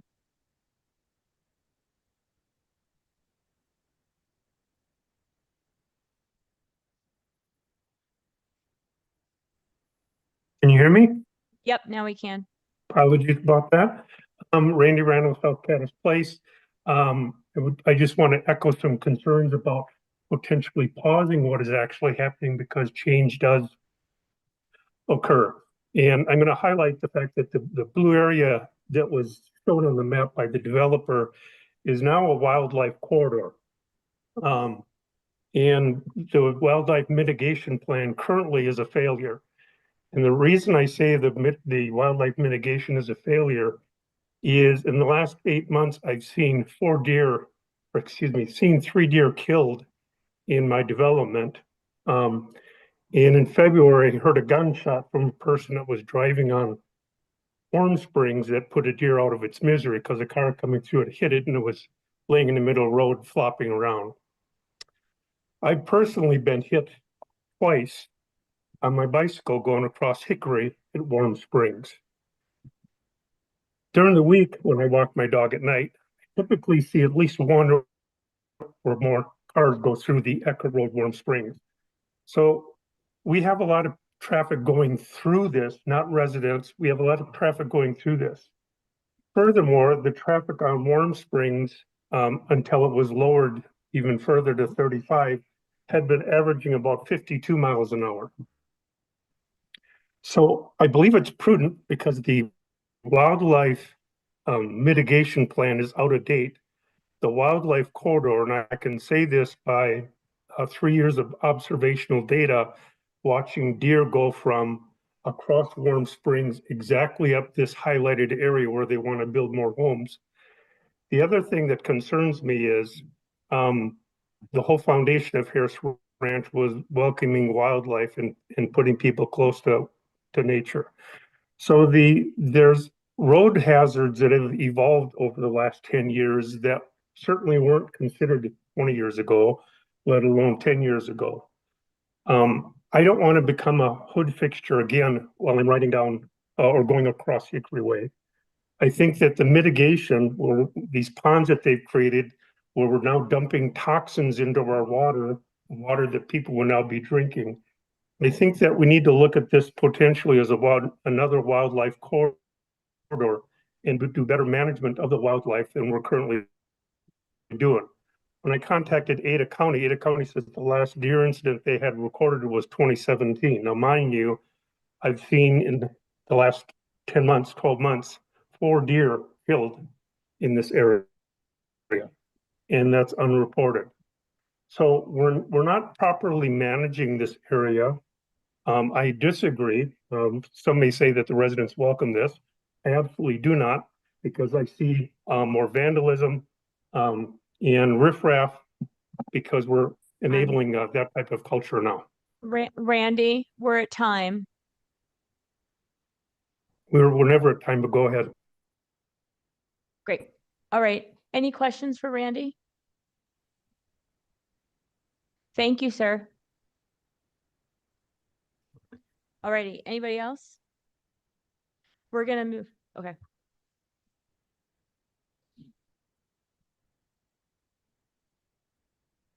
James Jans, 4250 East Haystack Street. So I'm new to the area, so only been there for 6 months. So it's kind of new what this process looks like.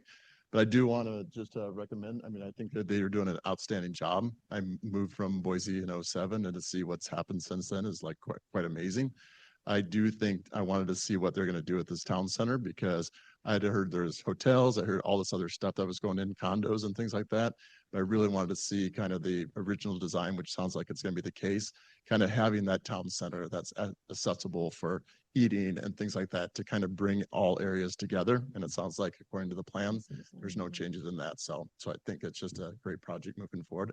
I can understand I pay for this wildlife foundation and I don't know what's the benefit for it. So Randy, whoever was talking, I could think that would be great to look into that. But overall, I think in the sidewalks, I like the new idea of the sidewalks where you actually have bikes on one side and pedestrians on the other side, because they do have the people riding on the scooters and whatnot on the sidewalks too. That makes it pretty crazy. So, but I think what I've seen so far seems like a good plan going forward. Great. Thank you. Yep. Anyone else? All right. We'll do questions for staff before we have rebuttal by the applicant. Or not rebuttal, I guess it's final comments. Madam Mayor, Yes. I'll ask a question. Sabrina, can you explain? So I think what we just heard from that gentleman on the phone was that his recommendation was that we make this a wildlife corridor. Can you explain how what was approved in the original chapter 23 is linked to what we're reviewing today? Can you just explain that high level really quick, and what, I guess, kind of like what the neighborhood should have kind of always been expecting versus what these specific changes are about?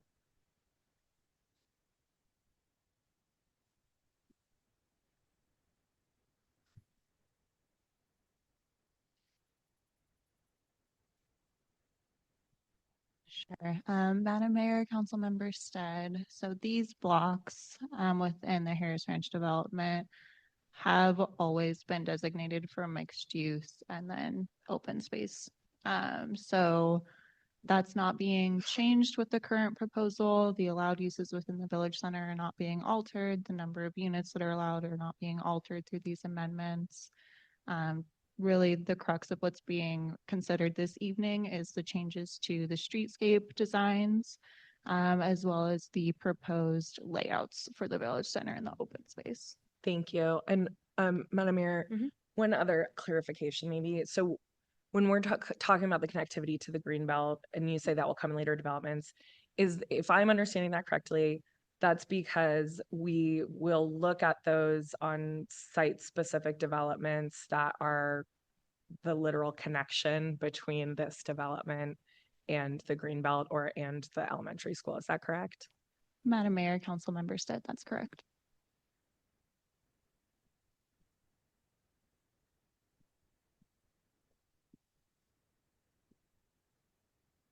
Doesn't look like there's any more questions for you. Thank you.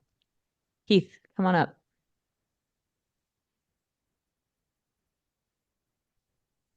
Madam Mayor, Council, Heath Clark, 251 East Front Street in Boise. Just a couple of thoughts to wrap this up quickly. With regard to I'll just, one quick comment on the wildlife. One of the things that was really kind of remarkable about Harris Ranch when it was approved was some of the things that it did to preserve the sensitive areas. So the gentleman on the call might not be aware, but there were hundreds of acres in the foothills that were preserved. There was a much wider buffer to the river also that was preserved.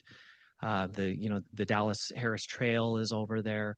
That's in addition to the creation of the Wildlife Mitigation Plan, which was kind of one of the first of its kind. It's generated significant funding. The Harrises have turned over the control of that to that board. They're operating it. So it's, trying to let them do their thing. So if there's comments, we're always happy to talk to folks, but that's always been an effort at Harris Ranch. Maybe a little more detail in terms of what people should expect or should have expected when they come to Harris Ranch, give you a little more background. So I mentioned the 850,000 square feet of commercial in the 2,500-ish dwelling units. That was all studied very carefully. That we spent probably $300,000 in traffic studies over the course of this thing to justify all of that, make sure that the grid was right, make sure that the roundabouts were studied correctly. And that was to accommodate that level of development. What we're talking about now with the changed retail environment is not going to get anywhere near that. So we're very confident in the grid system that's been built at Harris Ranch and that it can accommodate what's going to go out there. What we're doing is improving that in certain ways. And one of those ways is to look back at the sidewalk widths. And so to just kind of give you a couple of examples, if you look at the sidewalk for 4A, which is along Park Center, there's the 6 foot of sidewalk, 4 feet of planter, 6 feet of bike lane. So what we're talking about there is 16 feet total. If you go to the Old Hickory and Barnside Way, you've got the 6 feet of sidewalk plus the eight feet of planter. If you look at Haystack, we're proposing 15-foot sidewalks. So it's pretty remarkable, right? It's the pedestrian concept has always driven what is Harris Ranch and what people appreciate about Harris Ranch and what people love about Harris Ranch. And so then again, just one other thing. we're not proposing any change in the uses, but as we've gone through, we've tried to make it better for folks. So here's an example from 2019. Saline Acord and I arm wrestled over how tall buildings could be in the town center area. And the compromise that we arrived at was that there would be a step back for the first 25 feet. You could only have 45 feet. And then internal to the town center blocks, you could get up to 60 to try to protect the folks that were going to be moving in and we're going to be close. So these concepts have been things that we've always thought about at Harris Ranch. And we hope that people, well, we think people appreciate Harris Ranch because it's such a great community that people really love. And that's why people have strong feelings and come to hearings. So with that, I'm happy to answer any remaining follow-up questions you might have. We did it. Thank you.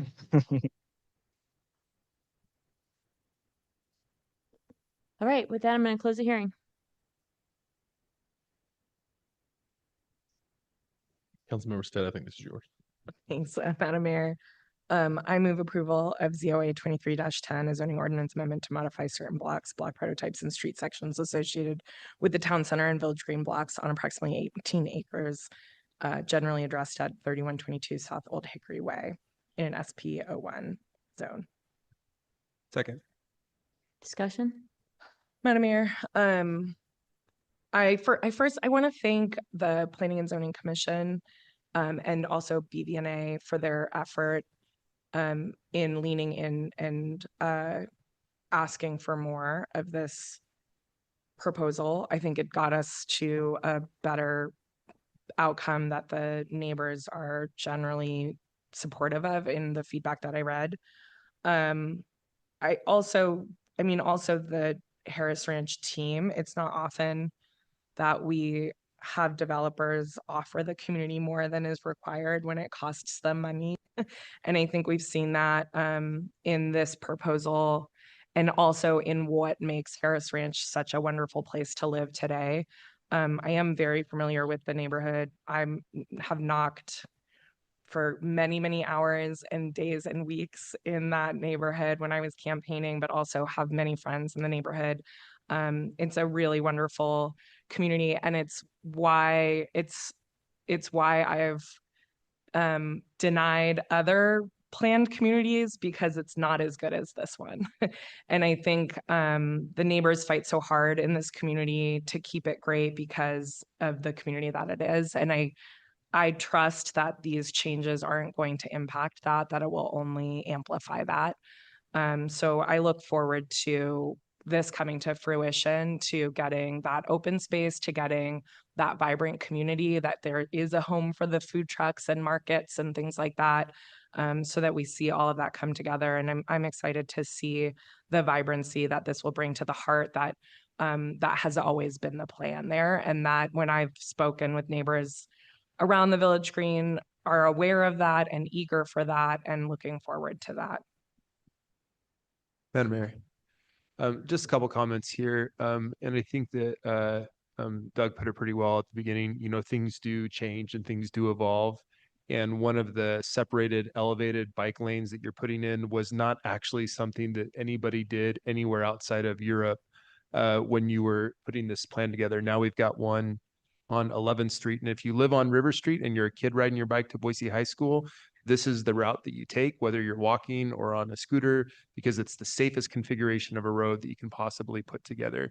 And so while it's not quite 10 feet wide, when you add in that additional, landscape barrier and then the bike lane, like you start getting something pretty wide. And I really do think if I lived in this neighborhood, that's where I would want my kid riding their bicycle on their way to school. So I'd love to see this type of infrastructure. And there really doesn't exist in too many other parts of our cities. This is going to be one of the best in class pieces of bicycle infrastructure in town, which I think is so exciting. I'm also excited to see this linear park that you put in, because we just put in Goddard Linear Park, our first real linear park in the city. And if you haven't seen it yet over by Capitol High School, it's beautiful. It's amazing. And it kind of rethinks what a park looks like, and it encourages movement. And so I like the adaptability that we're doing here as well. I really do think this is an incredible part of town to live in. And I love where I live and I wouldn't want to move from there, but this would be one of the areas that I'd be looking at just because it is so well done. It has been so well thought out for decades and decades, and it continues to evolve and get better. And honestly, I think one of the reasons why it does that is because you listen to your neighbors like Gary and the neighborhood association, because I looked through that planning and zoning commission meeting and there was a lot of input. And I don't know what got into planning and zoning that night. I don't know if they had some Red Bulls or what, but like they addressed every single one of those issues. They got them on the record. Between when that meeting happened and today, the developer went through and they addressed every single one of those concerns. So we weren't actually having you do that again tonight. They were already sort of implemented. So to me, this is a process that shows like how things can go well when it works. And when somebody's going the extra mile. And again, thank you for the staff as well for working with everyone along the way, all the people that have engaged in this process.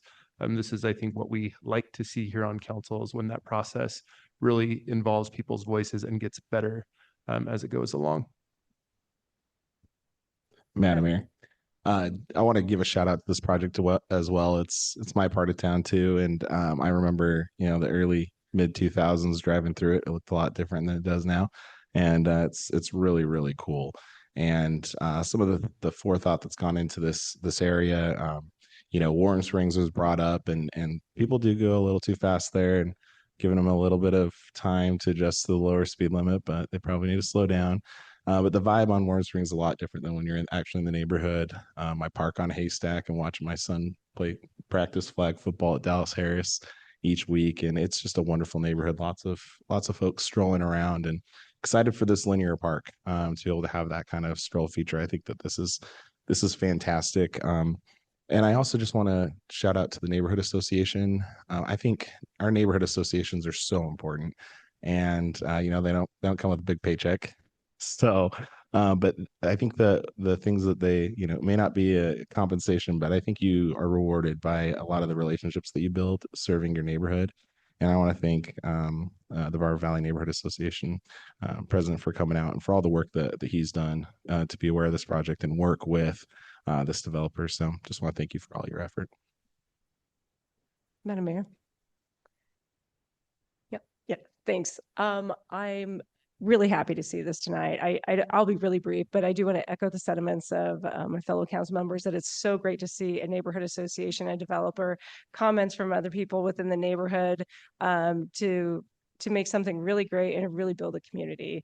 I live on the west end of town, and we would be happy if we had a 2-foot sidewalk because we don't have sidewalks at all in many of the areas. So having this wonderfully planned area where people can go, it really is a lot of amenities, and thanks to the developer and for pivoting and continuing to change to provide something that is really nice and people really enjoy, and it is a community area for lots of people in Boise to enjoy. So thank you very much, and thanks for working together. Madam Mayor. This isn't my area of town. It is a beautiful area of town. My colleagues, I have friends that live out there. Thank you for putting in the work. You have earned it. This has taken a long time. I'm constantly impressed, and I'm particularly impressed by that part of town about its engagement and how much you really care about what your neighborhood looks like. And it's very telling when someone comes and talks about the cohesiveness of a neighborhood. And that really is what it's all about. And I'm just very pleased that we were able to get here because I know it's been a long road. So congratulations. All right. When there's not a tie, I don't vote, but I just wanted to say that I think that these changes look great. And my husband's parents have lived in the Barber Valley for, 12 years now. And so we spent a lot of time out there. My kids used to take the bus out to see them after school, and then we'd head out. I actually think it's an improvement to have the possibility of moving the green away from Warm Springs. In Warm Springs, people drive fast. They got to slow down. That's a great example of a road that was not designed for 25 or 30 mile per hour speeds. I remember when it first opened, I caught myself before all those apartments were there going way too fast because it's a highway. And so I just use that as an example of how important road design is to keep speeds lower, but also how it helps when you start to have more development move up against the roads. And now when you're on that road, you're looking at people's balconies and porches and remembering people are there. So there's a cue to slow down. And if we bring the Village Green North, as you're now able to, we'll create a cozy environment for the neighborhoods. Like the noise from Warm Springs will be blocked by the houses or the retail that could go there instead. And then you have a tighter knit, kind of cozier feel, like pedestrian oriented, because it's hidden in a way, but everybody will be able to find it. Experience right in the heart of the neighborhood with a really cool linear park that'll link all different streets easily into this space. So I think it's a great addition to what was already a great design in the valley. Echo my sentiments for the neighbors and the neighborhood association that for, the gentleman left, but 10 years ago, there were cows everywhere. 15 years ago, there were cows everywhere. I appreciate that 6 years ago, there were a couple cows left. But there were cows where he was living 10, 15 years ago. And the neighborhood association's been along for the ride the whole time. And it's a neighborhood association that all of us have known by name. Many of us that have volunteered on city commissions are doing other things because there's such engagement. So thanks to all involved. Clerk, will you please call the roll? Nash, Yes. Stead, Yes. Willard, Yes. Corliss, Yes. Halliburton, Yes. Morales. Yes. All in favor, motion carries. All right, I'll take a motion to adjourn. Madam Mayor, I move that we adjourn. Second. All in favor? Aye. Aye. We're adjourned. Thanks, everybody. Oh, ma'am, and for the folks that testified, this might have already been turned off. For anybody that testified, will you put your name and address on the piece of paper here, just so we have you in the record?